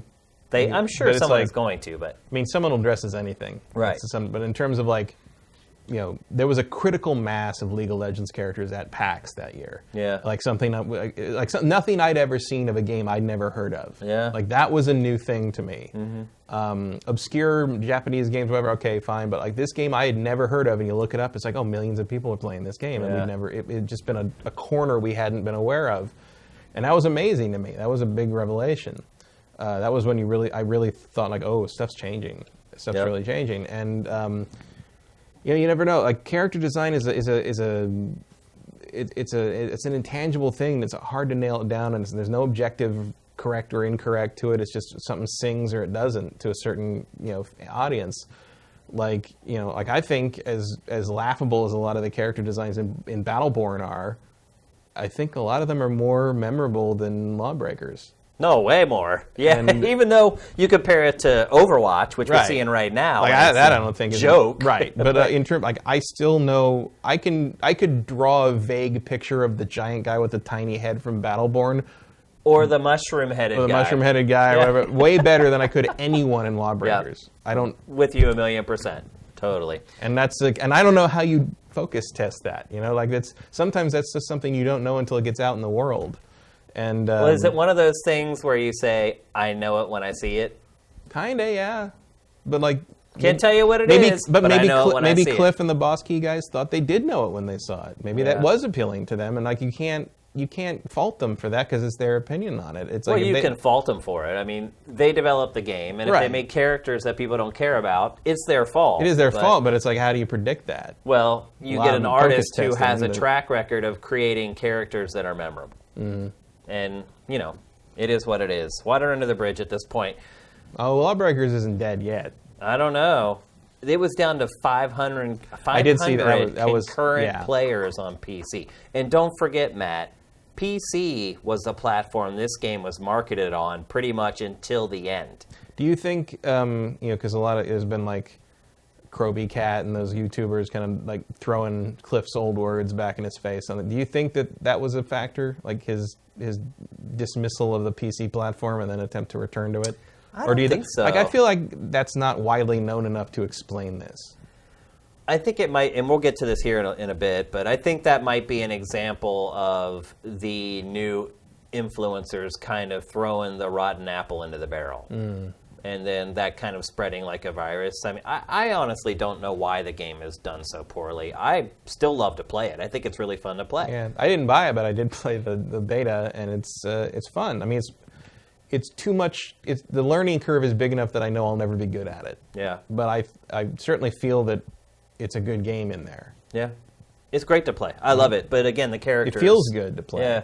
In a character-driven world, if you don't have the characters to drive the game, I guess not. You're in deep I mean, crap. I did have the same problem I did when I first played Battleborn, where it took me forever to pick a character the first time I played because nothing jumped out at me as somebody I wanted to play as. So they all just Whereas blend in. Overwatch, I was like, oh, maybe him, maybe him. It took me a while because I had to pick between all the guys I wanted to try. Yeah. Whereas the others, I was like, I guess this one, and that's, I mean, as a fighting game fan, that's always the death knell. It is, yeah. It's a quality artist. That's Yeah. really what it comes down to, and Blizzard certainly has them.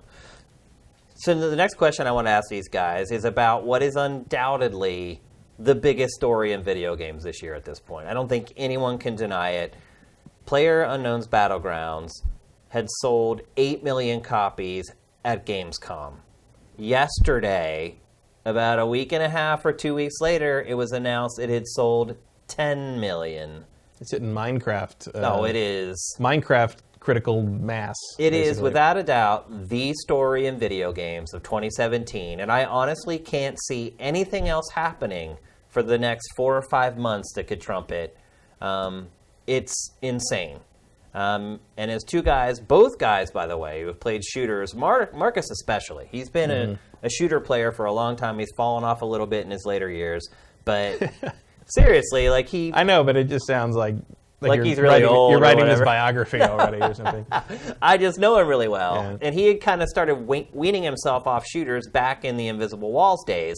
And, now it's kind of got to the point where he doesn't play them anymore. But he knows his stuff. So let's hear what Marcus has to say about PlayerUnknown's Battlegrounds. My finger's been hovering, and I'm now torn because it's going to be out on Scorpio. It is. So do I play on Scorpio, or do I double down and end up buying 2 copies, put one on on this laptop and play that? That one's obviously doing great guns. Oh yeah, that's 8 million sold already. Yeah, it's not even finished though. Yeah, I mean it's still technically in green light. Crazy. But yeah, again, people are having fun, but it's not ultra. My understanding is it's not ultra quick games. It's not like 5 seconds and you're dead. No, it's not. I mean, the games can take a while, but I think the key to PUBG, as the kids call it, is that once you do die, you can immediately jump out of the game, and literally within a minute, you're playing another one. And I think that's kind of it's the trick that keeps people hooked on it. Yeah. I'm looking forward to it. And again, I want to see. I play the MMOs. I mean, I just re-upped World of Warcraft for the umpteenth time to take a look at the new expansion. And WoW is still great, and I just think that I'm surprised you're still playing WoW. That's crazy. Well, I just wanted, I wanted to go in and have a look. I mean, you don't have to make excuses. It's fine. Well, I'm playing Elder Scrolls Online as well. I mean, since that went, technically free to play, right? They've evolved that game. It was a disaster when it launched. Yeah. But now it's really, really good, and I'm still hoping for a Fallout one. But these, I would love to see the MMOs come back and take advantage of the newer technology. And I just want a bit more of a, I want to go beyond the fast food gaming. I want a 3-course meal. And I think it's because I'm older. I mean, I don't have while I may not have the time that I used to have to burn into a game. And I know people are saying that's ironic now because I'm in recovery and so on, but I actually do sleep a lot. I mean, after this, I'm going for my afternoon nap because, again, I had the treatment this morning. Yeah, I mean, I miss being pulled in and immersed in that world. And I think, it's also getting old. I mean, I'm 47 this year. I know you're 68 and you're looking good though. But I mean, when we started off playing games, we weren't playing games for like 5 minutes and then like game over, we've been sniped or whatever. Yeah. We'd play for hours on end. And I think it's just, the market is changing. The people are changing. The younger generations, they're switching away from the TV. They're all tuning into YouTube and Twitch and watching the games being streamed. which I still think is the most boring thing on the planet. And again, no offense to those who stream the games, no offense to those who, watch. If you're enjoying it, more power to you. But I mean, it could be worse. You could be watching the Kardashians. I mean, that's absolutely true. Yeah, watching Rocket League on NBC Sports on a Sunday night, way better than watching reality TV crap. But again, still, it just boggles my mind that people will fill auditoriums to watch this. And I'm not saying it's because, there's no skill involved, because there obviously is skill and talent involved. I just think it's the most boring thing in the world to watch somebody else play a game. I want to play it myself. And, like I said, I think we're different. I mean, I remember when we'd sit at game trailers and one of us would be in the bay playing a game, recording the video, and people would just come up behind and start watching, but want to get their hands on the controller. They want to get it away from chance, yeah. Yeah. I think the irony there is I would pay good money to watch Marcus play PlayerUnknown's Battlegrounds. As long as he had a microphone, yeah. That's what I'm saying, because that game, I know Marcus, and I know what trips his trigger, and that game is just full of them. Mm-hmm. There's jank, there's unfortunate things that just kill you out of nowhere. There's a lot of luck involved in it. There's very little tactics or strategy. Mm-hmm. I could just see him losing it playing that game. So it'll be interesting to see if he actually ends up resonating with it or not. Have you played PUBG yet? You still haven't played it. It's too expensive for me to impulse buy it. It just costs too much for an early access game to me. Marcus just said the same thing. His finger's been hovering over it, and he hasn't pulled the trigger yet. The only reason I would do it is because I feel like I have to play this thing that's such a big news story this year. I'll probably play it before the end of the year, because at some point you got to have that conversation. Does it qualify for the Game of the Year thing? Because it's not out yet. Technically, it's early access. Here's my question. Is it considered finished when it comes out on Xbox One? I don't know, but I don't know I don't know if they said if that's going to be 1.0. Or I don't know. I don't know. Does it matter? It doesn't really. I honestly would be surprised if it comes out this year. Yeah.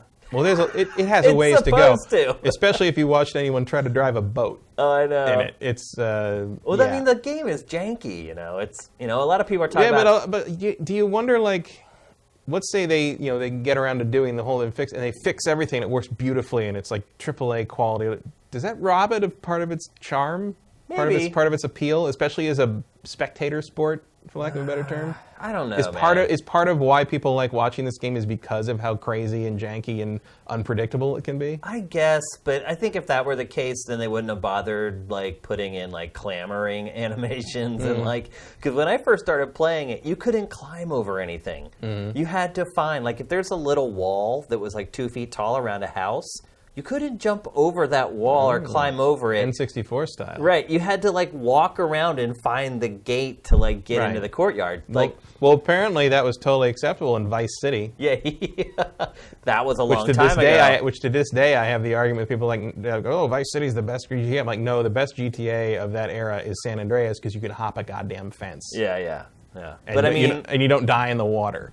And that was a long time ago too. Yeah, but I just wonder if if eventually they might take it too far and make it too good, because I think I think the reason people watch it and the reason people like playing it are two different things in a lot of ways. And I think the key to the play, a lot of the gameplay concepts in that game are well worn, are done before. Yeah. I think the key to the game and the appeal of it in terms of players' success is what you said, where when you die, you're instantly thrown into a new game. Yeah. You don't have to wait. You're just the gameplay experience is all about you, and the only thing that matters to you is how long you live. Yeah. And as soon as you're dead, who cares who wins that game? And then all you care about is how quickly how do you get respawn. into a new game? Yeah. Yeah. And I think the fact that the game is so dedicated to making that a smooth and instant part of the experience is why I think that's where it gained its traction to begin with the player base. I think in terms of a viewer base, it's just the unpredictability and how crazy and how the best laid plans go completely to chaos in 5 seconds out of nowhere. It's just the tension of it. Even just watching something as simple as the Mediocre Monday stuff with Brent, it's you're watching him sneak around and run around, and you're just waiting to see everything go to hell. And it never disappoints. Yeah. You know, I'm not a person who watches stuff on Twitch. I've only watched a couple of Twitch streams of this game just to see what it was. Yeah. But I get it. You know, Yeah. I'm not gonna sit down and watch it again, really, probably. But like, I get why people sit there and wait for it's a rewarding kind of. There's a build, and there's a crescendo, and there's a denouement. Like it's a satisfying arc every time, and I get why people are into it so much. It makes sense to me, and that's why I remain a little skeptical of the idea that the big boys can copy this effectively. Well, let's hear what Adam has to say about PUBG. We're both kids in the 90s. This feels more to me like the indie scene of music and movies of the 90s than what we've been calling indie games for quite some time, which tended to be, I'm not diminishing them at all, but it was kind of, allowing for different voices and different perspectives. This allows for kind of that sort of daring innovation, doing something that on paper no publisher would want to do. Prove it can be done. Publisher then steps in and says, okay, here's even more money. Go even polish this up, and we'll probably fund your next game, through eternity. And I think it's a very good thing, a very exciting thing. Do you think that's what's going on here? It's a very astute point that Yeah. Adam just made. Is it a blueprint for some of these smaller developers to... I mean, because look, already PlayerUnknown is rich beyond his wildest dreams. Rather known. Yeah, now he's known. The irony. I mean, he's rich. He's dirty rich at this point. He could sell... I mean, I wouldn't be surprised if Microsoft comes in and offers just godly sums of money for Microsoft PUBG. would be stupid not to try to secure like a year of exclusivity. Anybody. For this thing. I mean, not even just secure exclusive for a year, just flat out buy it. Just Can like that be done Minecraft. because it's an Arma mod? It should be able to. Yeah. I mean, if that point, Microsoft just rebuilds the whole damn thing. Like, Right. it's really about the IP and the idea. It's really the IP. Because look, like we've said before, people can copy this gameplay style. They could copy it easily. You could throw 400 guys at making a PUBG clone, and you could probably make a better game in a year. Less, probably. It's about the IP at this point. It's about PlayerUnknown's Battlegrounds. And you just throw a boatload of money at that. I wouldn't send Minecraft money after it. But certainly throw enough at it that he can just enjoy the rest of his life, which I think he probably already has enough money to do that anyway.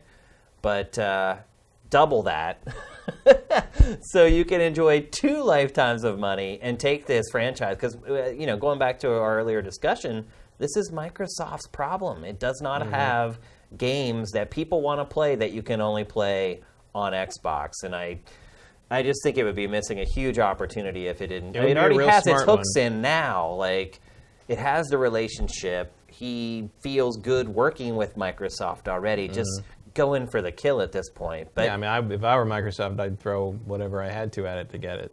I mean, you've already done Minecraft, and I think this is I think the closest we've seen to Minecraft sales critical mass since Minecraft. no, you're right. You Where know, it's just 'cause like Minecraft every had- week, it's right. another. Because Minecraft had that thing where, like, it took like a year and a half to get to 1 million. Yeah. And then it took like 4 months to get to 5 million. Yeah. It's just like all of a sudden the dam broke. It hit critical and it mass, just went yeah. crazy, and everybody went for it.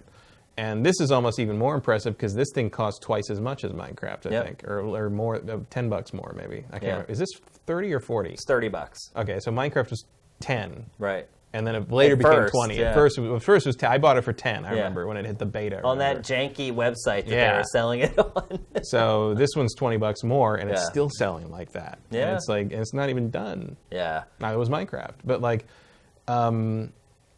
if I were Microsoft, I'd be looking real hard because PUBG is the weird PUBG is the weird.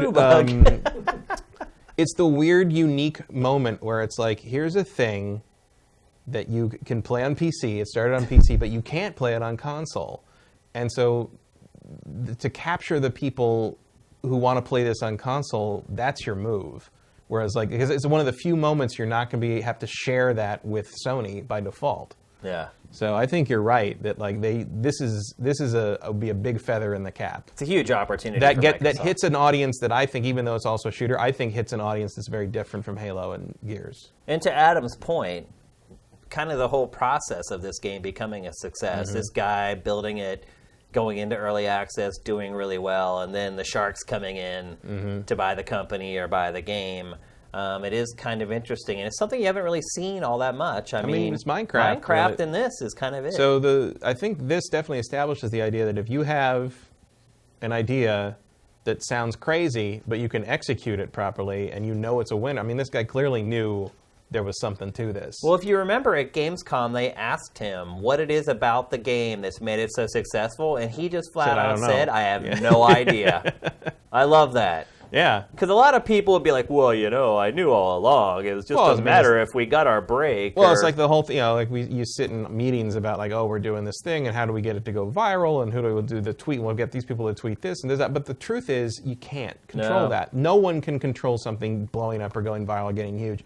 No one could recreate PewDiePie. No. That happened organically, and all the big stuff like that always happens organically. You couldn't predict Minecraft. Minecraft wasn't the first block building mining. I know. It was a ton to Infiniminer and a bunch of other games before it, but it's the one that blew up. Yeah.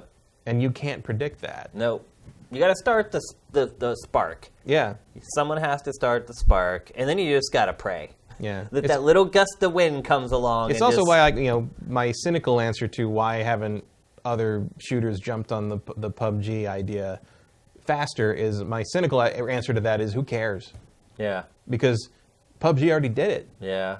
And like but there's probably money to be made there, yeah, but not on the level of that. And I think you're in the same situation as with like the Dota stuff, where like, yes, Dota 2 is successful, Heroes of the Storm is successful, but are they League of Legends? No. League of Legends is. But I don't think every game needs gorilla. to be that successful, though. And I think if you played PUBG, your perspective will be a little different, because you would realize that it could very easily be drastically improved. You know what game it reminds me of when I watch it is State of Decay. Yeah, it's very similar. Like it has that sort of like run around an open area with a bunch of cabins and look in drawers. Yeah, thing. And I find that oddly compelling. That's pretty accurate. Or pick stuff up off the ground. Yeah. All right, we're gonna move on next. Obviously, a big topic that has kind of, I wouldn't say broke over the last couple of years, but really kind of gone mainstream, is esports. It's been floating around. Yeah. This is something that's happened since both Marcus and Adam have kind of disappeared from covering games. And Adam, as someone who we both worked with in television at G4, I figured he would have a very unique perspective on this. Let's hear what he had to say. And this is funny, Shane, because you and I worked on X-Play together, which was on television. This need for people to the sense of validation that people are looking for because the thing they love is on the television screen is very perplexing to me. Yeah. Especially because the monitor that I'm talking to you on and the television I have in the background, they're just screens now. Right. But somehow when it's televised, by cable, it means, oh, we've made it. And I don't think esports were ever really going to catch on. Those Dota numbers for ESPN2 were nice, but I don't think that they were reliable. Whereas I do think that esports, by streaming, those numbers are very, very significant by an internet standard, and there's a way to monetize that. Where I think esports has a huge challenge ahead is it's kind of like the whole problem with like the various like the boxing titles. Like, why are there three? When you try to see someone like, there's three different belts and you're unify the belts, like an average person is like, what the hell does that mean? Yeah. It's so disorganized, and that the idea that is someone the best at something, I think is very challenging to the average person. I think more so the most popular games that people are watching right now are very hard to understand if you are not a player of that game. And that's where I think the televisual or just the visual experience of watching games that don't have the same sense of competition, like Friday the 13th and Battlegrounds, I think really could change the alchemy here because they're just fun to watch people play. That it's not so much like I'm going to put on my jersey for my favorite Battlegrounds player, hold a beer and cheer him on. It's just a very, very entertaining thing to watch. That once again, we're trying to map sports onto esports. Right. I think that we've seen with with all these things like that the two aren't synonymous. It's not like you can just throw on sports and televise it like sports and think that you're going to end up with the same result as the NFL. I think it needs a lot more innovation, but no, I don't think it's going to succeed on TV. Do you think the kind of recent push towards geographical identification in esports, because like right now the NBA is getting into esports and they're going to have the Los Angeles Lakers esports team and there's going to be the Philadelphia 76ers do you think that helps by sort of engendering interest from a region versus just saying, hey, this is some dude from somewhere else, you should care about him? It helps with curation. For the person that doesn't know how to even understand anything in esports, it's like, well, there's an LA team, so it makes it a little bit easier. Attaching the Lakers to an esports team, though, just strikes me as, it kind of goes back to what I was just saying. There's just no reason for that. And it's almost kind of patronizing, like, we know you go crazy for the Lakers, kid, so you're going to go crazy for the Lakers esports team. It's, young people are a little more savvy to kind of to see through stuff like that. And it's like kind of going back to like old G4. I always felt that the station initially had kind of a cynical origin. It was like, yeah, games are big. We put them on the TV. They'll come a flocking. Right. And it's that lack of understanding of the dynamics of this medium versus other mediums that usually create all of these stumbles that become embarrassing and kind of alienate, that, because you need to start with the core audience. I just don't see how doing that creates that core audience. Dude, I think Adam, right out of the gate, he kind of starts talking about something that I think in the end he proves being incorrect. And he starts off by talking about how when people see something they love on the TV, it makes a difference and it has like a greater impact. But I think what the problem with esports is that the millennials and the kids have completely gotten over that. They don't look at TV like that like we used to. Or they don't have cable, right? Yeah. I think the generation in the audience that the idea of watching esports would most appeal to don't have any way to watch it on actual television because they don't have cable subscriptions because A, they either don't care or they can't afford it. I think only people over 30, maybe even a little older, are the only people who still care about on TV, about being on TV. I think the people who are involved in the esport itself are, because I know like Evo has been on ESPN2 the last 2 years, the finals, and everybody who's involved now, the fighting game pros, like everybody's very excited about that. They do feel it's validating, but I don't know if the main audience. But you're talking about the announcers though, who are in their 30s. They're old enough to get that. The competitors, I don't think care whether it's on a stream or on television or on someone's cell phone. I think it matters to some degree, although maybe it matters less that they're on TV and more that they're in the Mandalay Bay Arena thing, and in front of a venue is impressive. Yeah. I mean, I agree with him in the sense that it's just, I don't think it's ever going to get there because it's too, like the medium is too old for what it's trying to portray. It's you're absolutely right. Like you're up against the wall with, the younger audience not having the means to watch it through cable or whatever. They also don't want to sit down and watch it at a particular time. Or if they do, they want to be able to watch it on their phone or some other place that TV doesn't pop up because you don't put cable on. I mean, unless you're talking about like HBO Go or something like that. Yeah. It's just, as much as people care about esports stuff, I just don't think enough people consider it appointment television to want to like drop everything and watch it on TV. Right. Like it's more of a thing that you pull, people pull it out on their phone when they're waiting for something. Or I mean, I think it's almost a mobile game in some way in that sense. Esports on TV is a worse experience. And then you look at traditional sports like the NFL. Watching the NFL on TV is a superior experience. Right. And so people are stopping going to the live games, and they're more than happy to pay $300 a year for a Sunday ticket and sit at home and watch all the games, or just watch whatever games come on their local networks. But yeah, television and esports, it feels like they're just going different directions. And right now they're just kind of passing each other, and eventually they're going to... Well, see, I think outside of the social context of it, I think watching Evo on stream is better than being there in person because you get the commentary, you get more complete stuff. However, no TV station is going to air 3 straight days of that. No. You're never They're going to not going to air the polls. Right. It's not going to, and not so going to happen. Yeah, so who cares? I think the big test here. I still think the two things that are most likely to gain any traction in televised esports is PUBG, even though that first one didn't go so well. Yeah. And fighting games. Yeah. And the other thing that I think could be a big test, and who knows if this is even going to work out, is the next Olympics. Because they're submitting games as esports, but then they said no violence, which is hilarious because you have boxing and fencing and taekwondo, you hypocrites.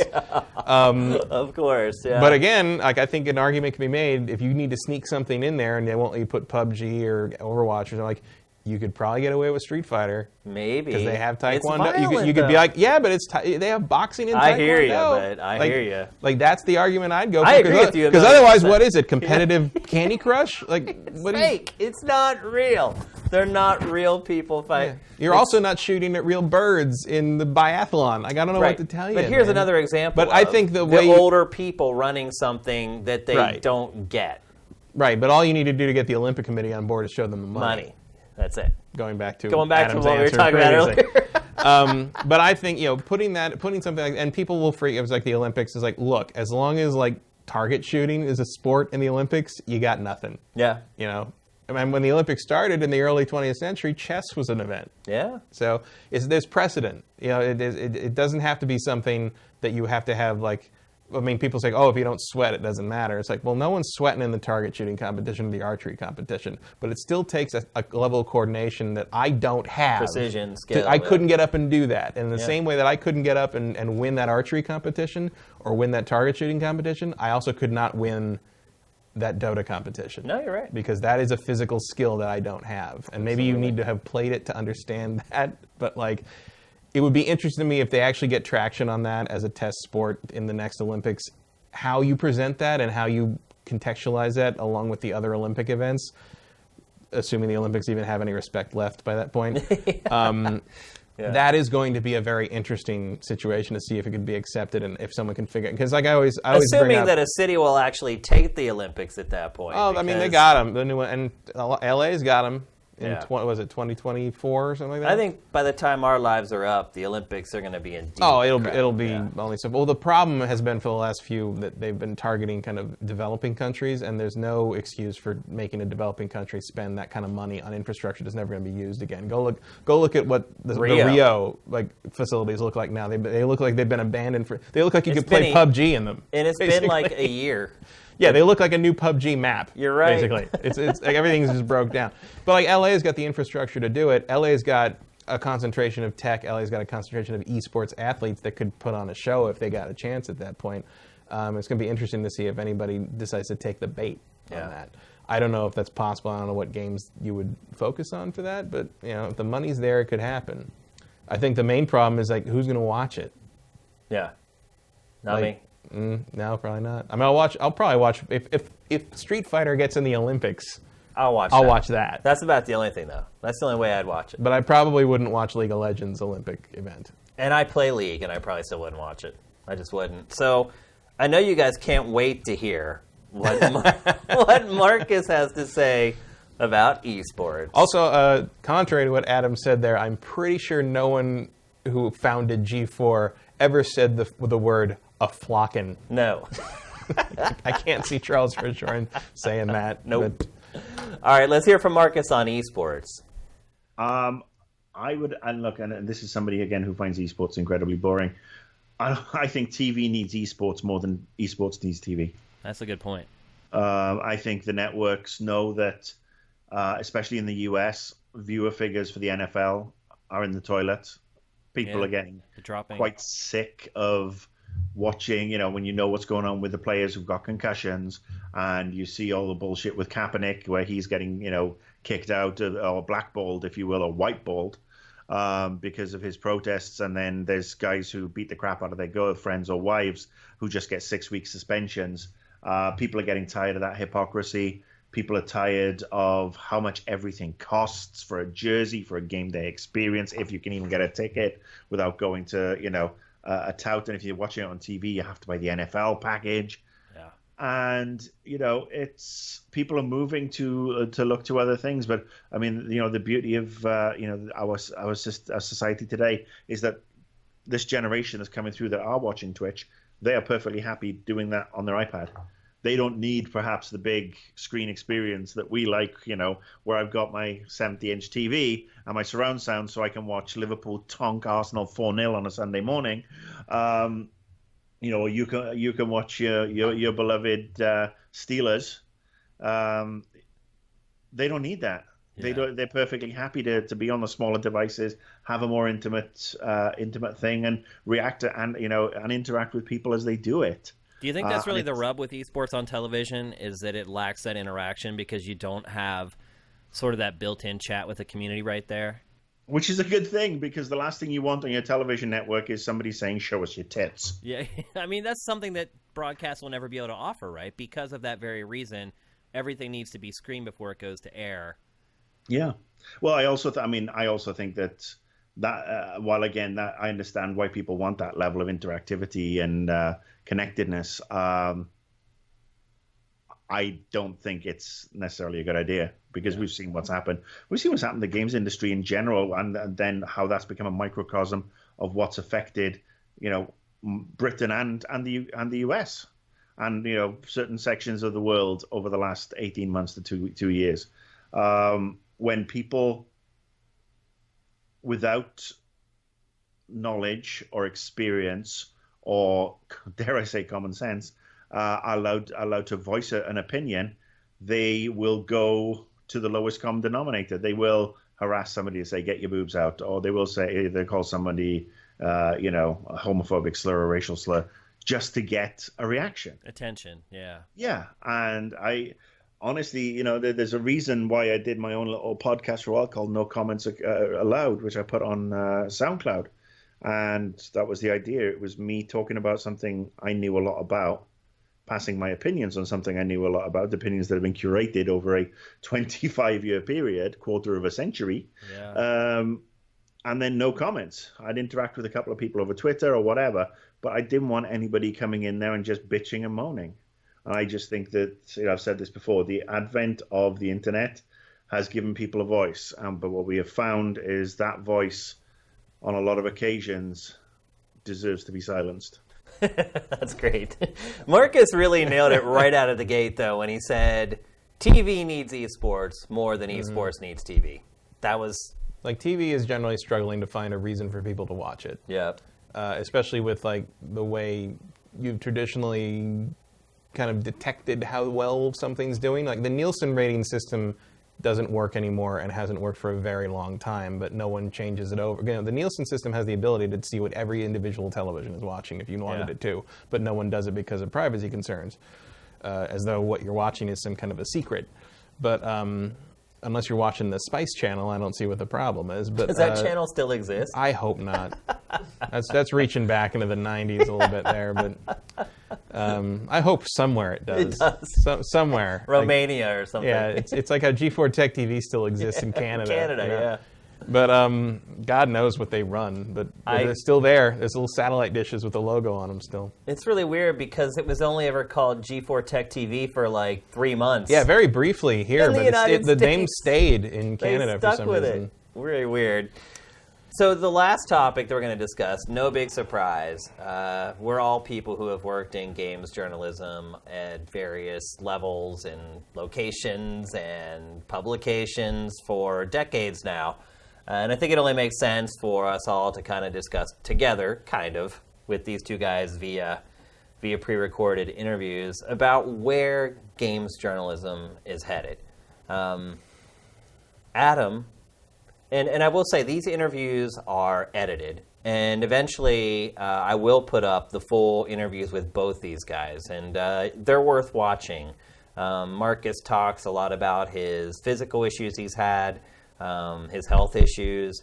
Adam talks a little bit about, will he ever come back to games criticism and things like that. So we'll be posting the full interviews. We just pulled excerpts for the show. But I will say one thing, Adam really has no desire to come back and do this again, Matt. Mm-hmm. None. It doesn't surprise me, but I know him pretty well. Yeah. So. I mean, we both do, but I was still pretty surprised by that. It's hard to, the other thing is he works in a segment of the industry he really enjoys and is interested in. He's mostly his own boss. Yeah. And that's a hard thing to it's hard to go from being your own boss to going back to answering to corporate nonsense again. Yeah. Which is as well because you are your own boss. Yeah. Well, it may not be for long. Yeah. If our Patreon doesn't pick up, I may be going right on back there. So. But it's like, if you don't have to, why would you? And, believe me, I wouldn't if I didn't have to. And let's be honest. Like, we have our niche here in what we do and YouTube stuff and all that kind of thing. There's still the IGNs of the world, but it's like. Yep. It's not a growth sector. No. It's not. Like, it's not. We were lucky to be in that weird golden age where we could have a TV show about games, and we could. That period before, like that kind of period between the magazines and the YouTube stuff, where we just sort of came into that tech and internet world and sort of figured out how it worked. Yeah. Like, we got to live that, and that was great. Yeah. Like, maybe like 50 people got to do what we did in the world. It's true. And that's great. I mean, I would never trade that for anything. But the problem is, and I think we came out of it better than most because we had skills in television and production, very different things. There's people, like, I always would look at people that just wrote, text reviews and worry about, like, what happens if this all goes away one day. And we're kind of in that right now. Yeah. Well, let's hear from two legends from what they think. Let's start this one off with Marcus. I think the games industry has an age problem and is struggling with it. It's because, we've grown up with the industry. We've grown older with the industry. And the unfortunate, there is still, and again, something I've said for a very long time, there is still a perception that video games are a young man's gig or a young woman's gig or a young person's gig. Yeah. When it isn't. People of all ages can play games and enjoy them. And I think you see, yes, the salary dump is an issue. We've gone from print to online. We've seen ad revenues tank. We've gone to the worst possible scenario of the influencer. There's a reason that influence rhymes with effluence, because effluence is shit, and so are most of these influencers. Yeah. You show me somebody with 50,000 followers on Instagram. And they're hawking this, that, and the other, and they're getting paid for it and not declaring it, given the FCC rules that are in place. Yeah. Well, I'm sure you saw EA's press conference at E3 where it employed a lot of the quote-unquote influencers, and they ended up doing I don't want to be too mean, but they did not do a great job. And, obviously you have millions of people watching, and when it's live, there's no do-overs. Look, when I went to have my heart surgery done, I went to it was a cardiologist, not a barista. If you're going to host a press conference to millions of people around the world on a multi-billion-dollar industry with IPs like Star Wars Battlefront, FIFA, Madden, and Titanfall, and whatever you've got, the Need for Speed game is probably the worst of them all. You don't pick fanboys. Yeah. Because that's the thing. Fan is short for fanatic. And we, again, the problem we have had in the games industry for the longest time is that there have been way too many fanboys. And now because everybody wants their personal validation, it's like, validate my decision. If I was a total moron, I'd expect you to say I was wonderful and brilliant for being brave enough to order a Scorpio. But it's my fucking choice, my money. Yeah, it is. I don't need a pat on the head for saying that. And you're not getting it from me anyway. Well, but this is it. I mean, I shouldn't expect that, and I shouldn't expect my choices and preferences to be validated and accepted by everyone. I shouldn't have somebody saying, "Well, you're wonderful. You're gonna go and get, P-Bug." Play a unknown bug, the chicken dinner PUBG. game. Yeah, PUBG. There you go. It's like, or you haven't bought a Switch yet. You're an arsehole. Right. Which is something that you do get. Mm-hmm. And no, I'm not buying a Switch. It's not for me. People are loving it. Great. I have problems with Nintendo. I always have. And those problems continue when they continue to underservice the market just so that they can have the cachet of a product that's scarce. Yeah. That's the only reason they do it. If they put enough out there to satisfy demand, people will be a lot happier. Plus, I still can't stand Zelda. So, and again, I've got nothing against people who. Even though Zelda's a lot like Bethesda's open world action RPGs now, you still didn't resonate with you. Look, I haven't played Zelda on the Switch. I mean, I played the last one on the Wii or whatever, or the Wii U or whatever it was on. I can't remember.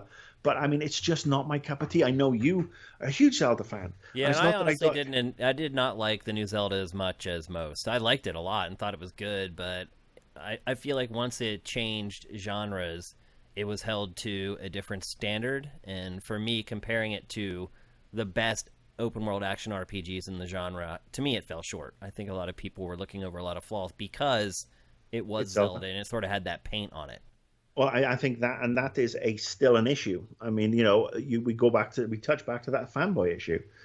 People will bow down and kiss the turds that come out of some people's asses because it has Zelda attached to it, or Metal Gear, or Gran Turismo, or whatever games we're talking about, and nothing is judged on its own individual right anymore.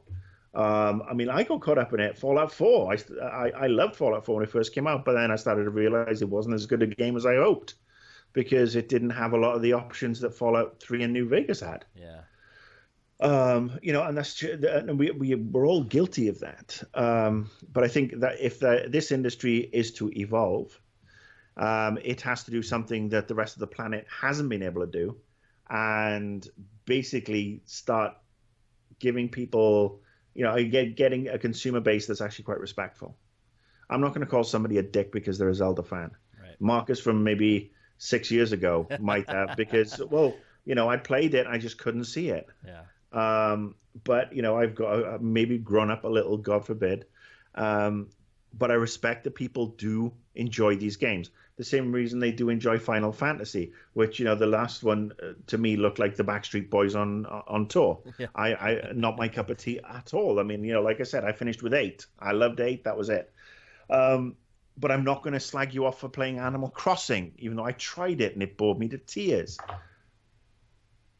But I just don't think we can do that anymore. I think we need as a society to basically have our asses kicked and get to the situation of, well, we will respect each other's differences.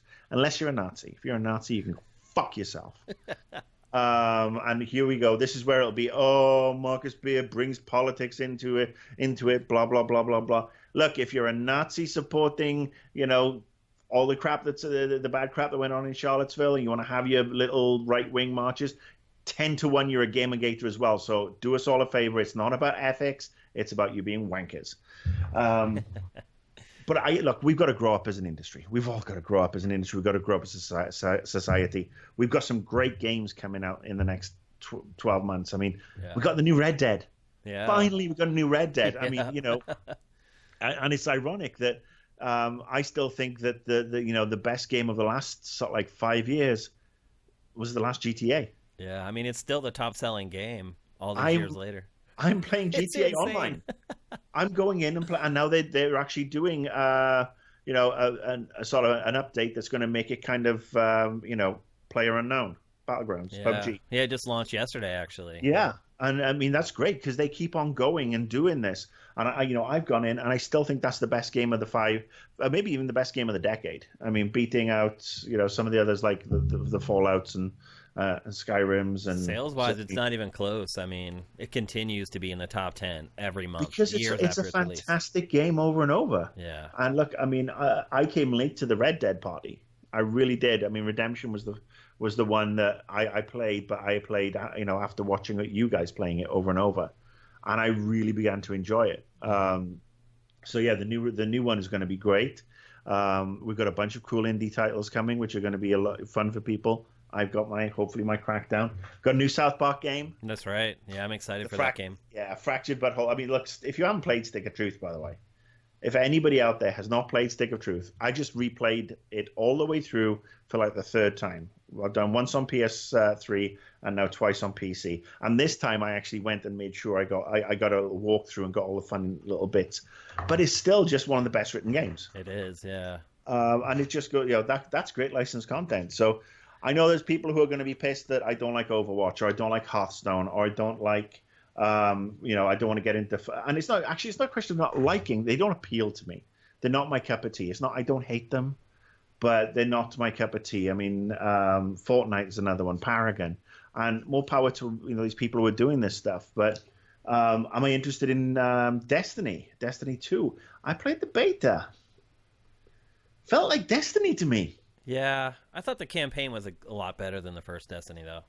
Okay, I mean, I maybe need to put more hours into it, but again, might just wait again until the October release of the PC version. Right. Because apparently, it's going to be better on Battle.net. It's looking great on PC. Yeah, but we've got a lot to be thankful for. Let's just hope that we still have an industry and a planet and a country to enjoy it over the next. Like, I didn't go through all this shit just to have Korea blow us up, floods and earthquakes and biblical, whatever. Yeah. And all this crap. I expect to be around for 40 odd years, and I want to be able to breathe.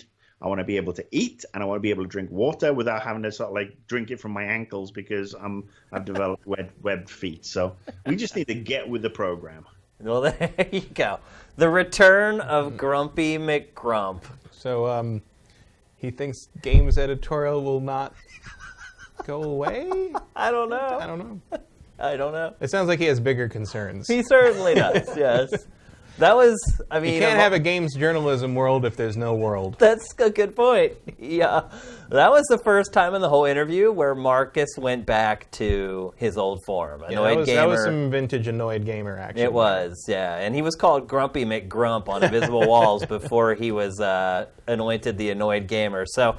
yeah. A lot also, of times he said beta, not beta. He did? Yeah. I don't think I've ever heard him say beta, not beta before. Well, there's a lot of times when you do interviews. He's got to go back to Wales. He's losing the mojo. Yeah, right.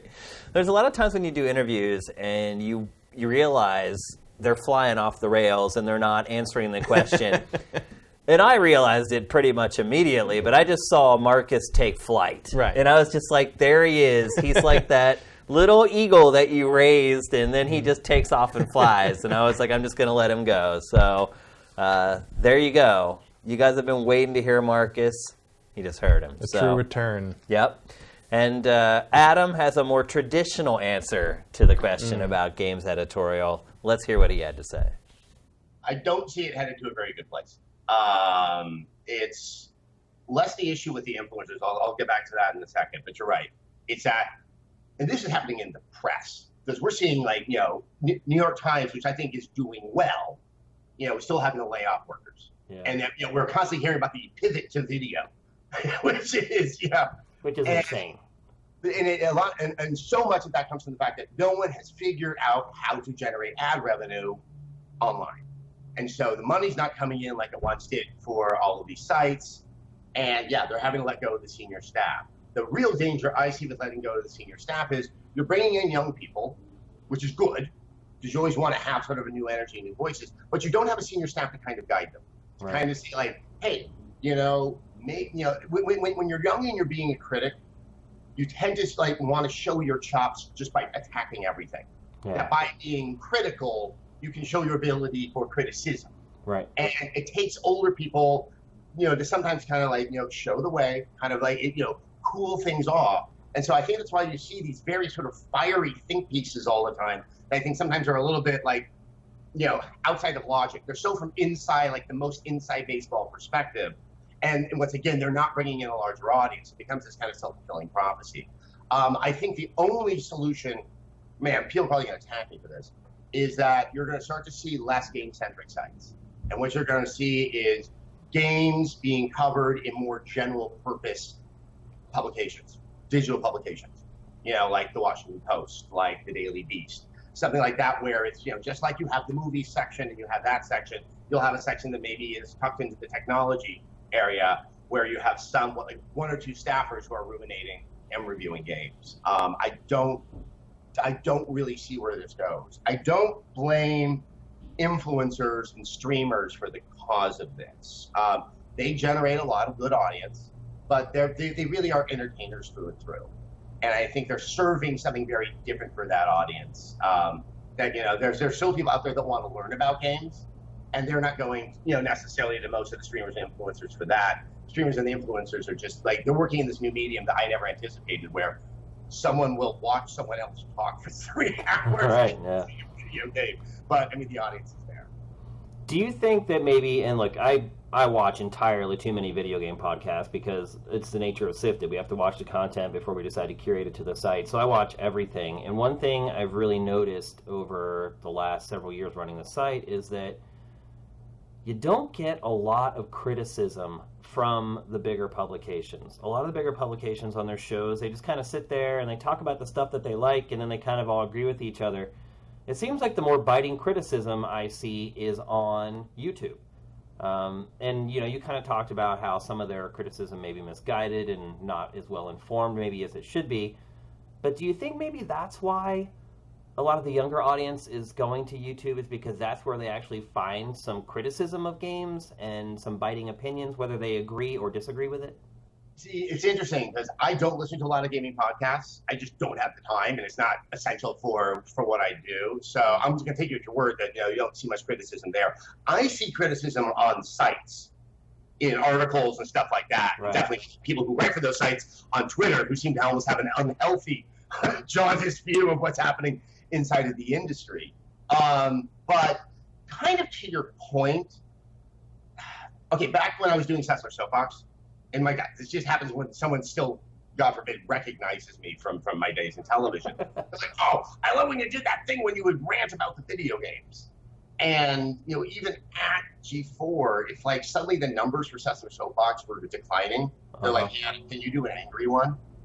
And I think that this kind of form of populism that we're seeing, especially on YouTube, which is the game industry is evil. Without me, they will, rub their evil hands together and take advantage of you. That like that's a good way to generate an audience. People just gravitate towards anger, and I do think that there are people at sites who are kind of aware of that, of sort of the dangerous end game if you go down that path, and that tends to manifest itself like that maybe in the podcast. But yeah, there's a populist anger I definitely see on YouTube that I could probably say a lot of my former colleagues are a little bit wary of, because that can sometimes, I don't want to slam anybody out there, but when you start to do that, I would say even I probably fell victim to that, you can start to chip away at truth and logic in favor of that kind of fun back and forth with you getting ranty and ravey and your audience going, yes, let's grab our pitchforks.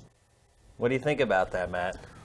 I mean, I think he's pretty right on. He's pretty spot on, yeah. And I mean, I think especially because I would trace kind of a lot of the YouTube gaming critic culture back to the angry video game nerd. No, you're right. Who kind of pioneered that. He started. Let's be honest. I mean, it's in the name, right? I mean, technically, Angry Video Game Nerd started game trailers. I mean, right. He was the king of our user movies, who then we then signed a deal with and had exclusively with him, and then Screw Attack after that.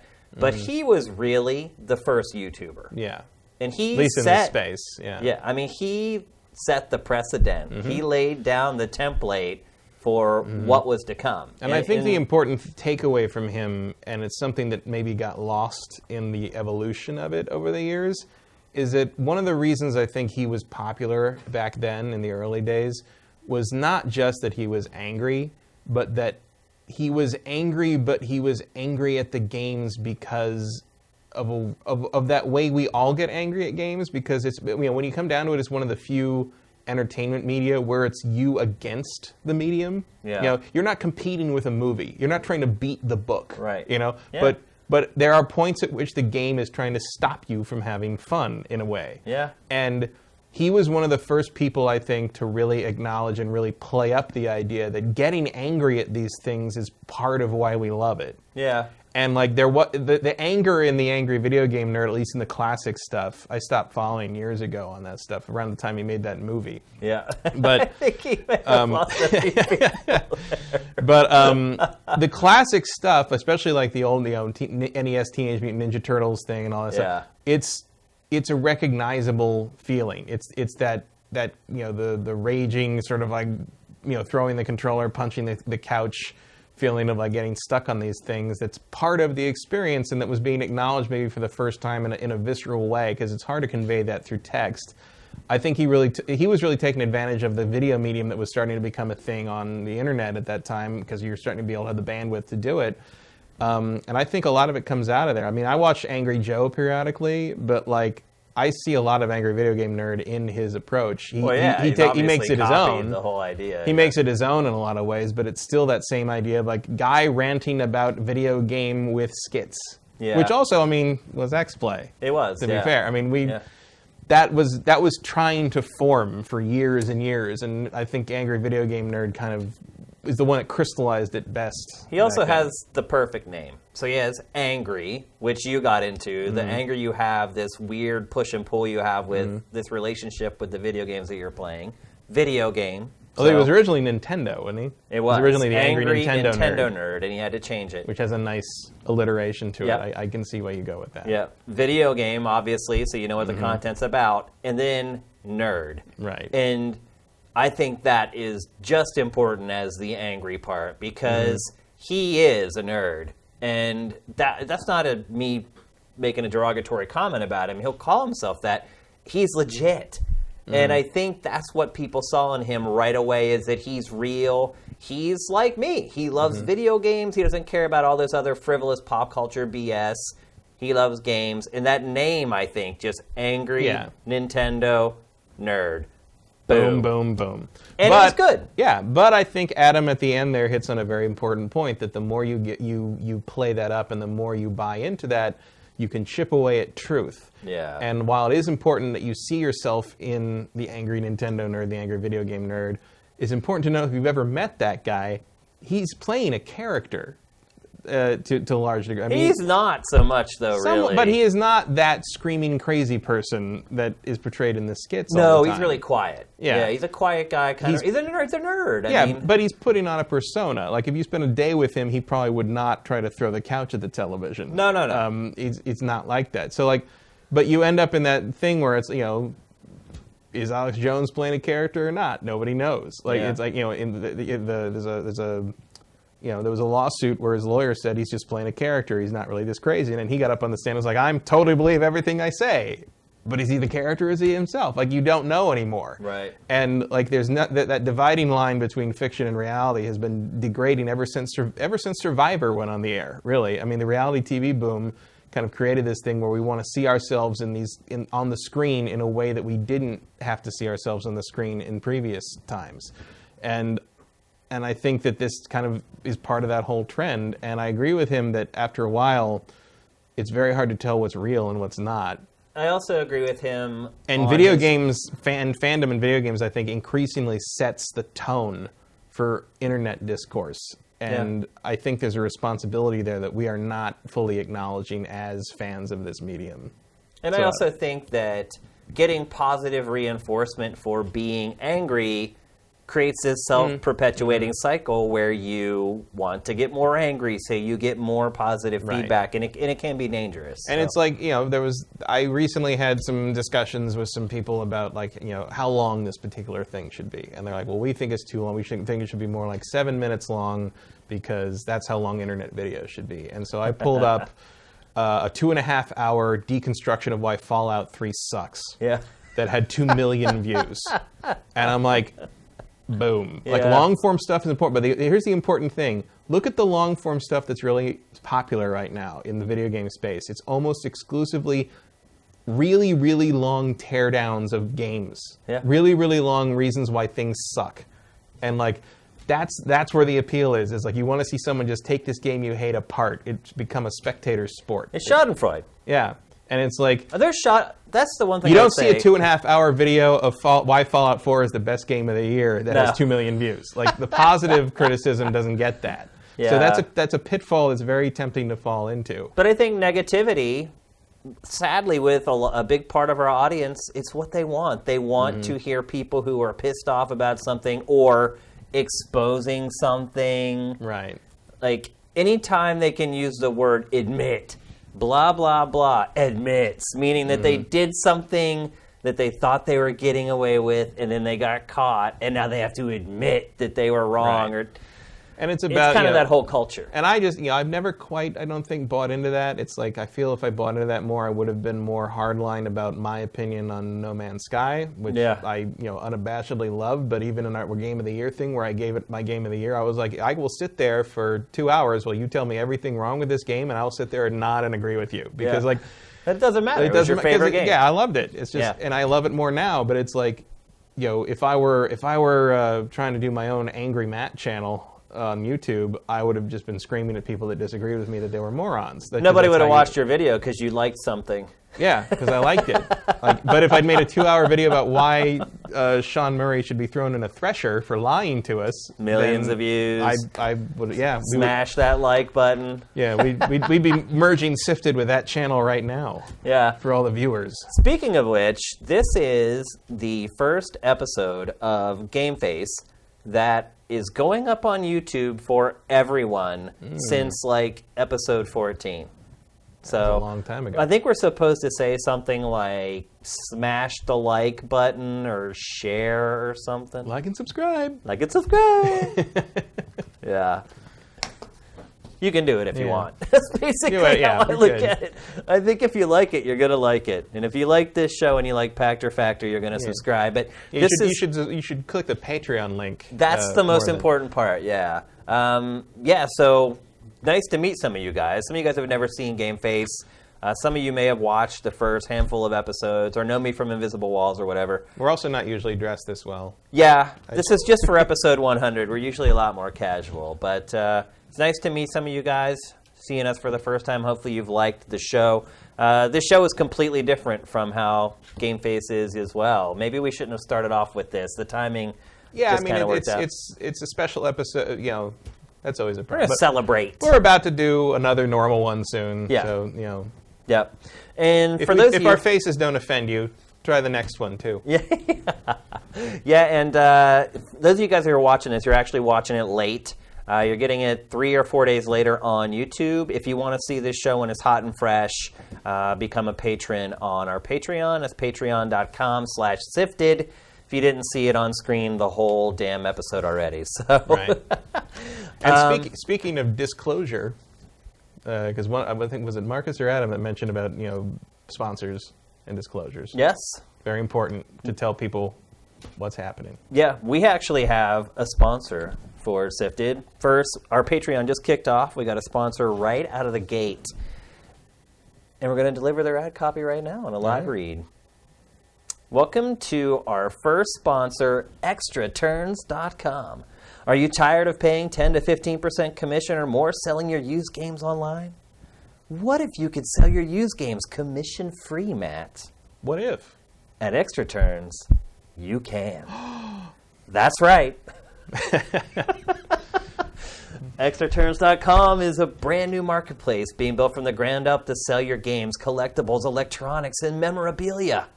They won't charge you a thing to sell or exchange your used games, and they'll always beat their competitors in every other category. Visit extraturns.com to sign up for the site's launch. It's not even live yet. You can get in early and get your first 5 listings free.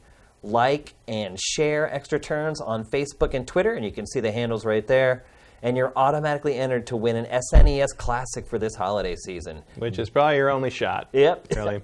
I may enter. Don't wait. Sign up for Extra Turns today to join a brand new community dedicated to gamers just like you. So there you go, extraturns.com. Thank you very much for being our first ever sponsor. And thanks to you for checking out GameFace episode 100. It's kind of a shame that we've done this many, and this may be the first episode you've ever watched, but better late than never. So that's what the archive's for. Yep, that is. So first of all, we'd like to thank Adam and Marcus for taking the time to do interviews with us. I mean, they honestly haven't done anything with anyone for a really long time. And so we really appreciate those guys doing episode 100 with us. We really appreciate it. Thanks to all you guys who have supported us on the Patreon already. We need more. We need a lot more. So please consider becoming a patron for Sifted. For $2, you get Pactor Factor.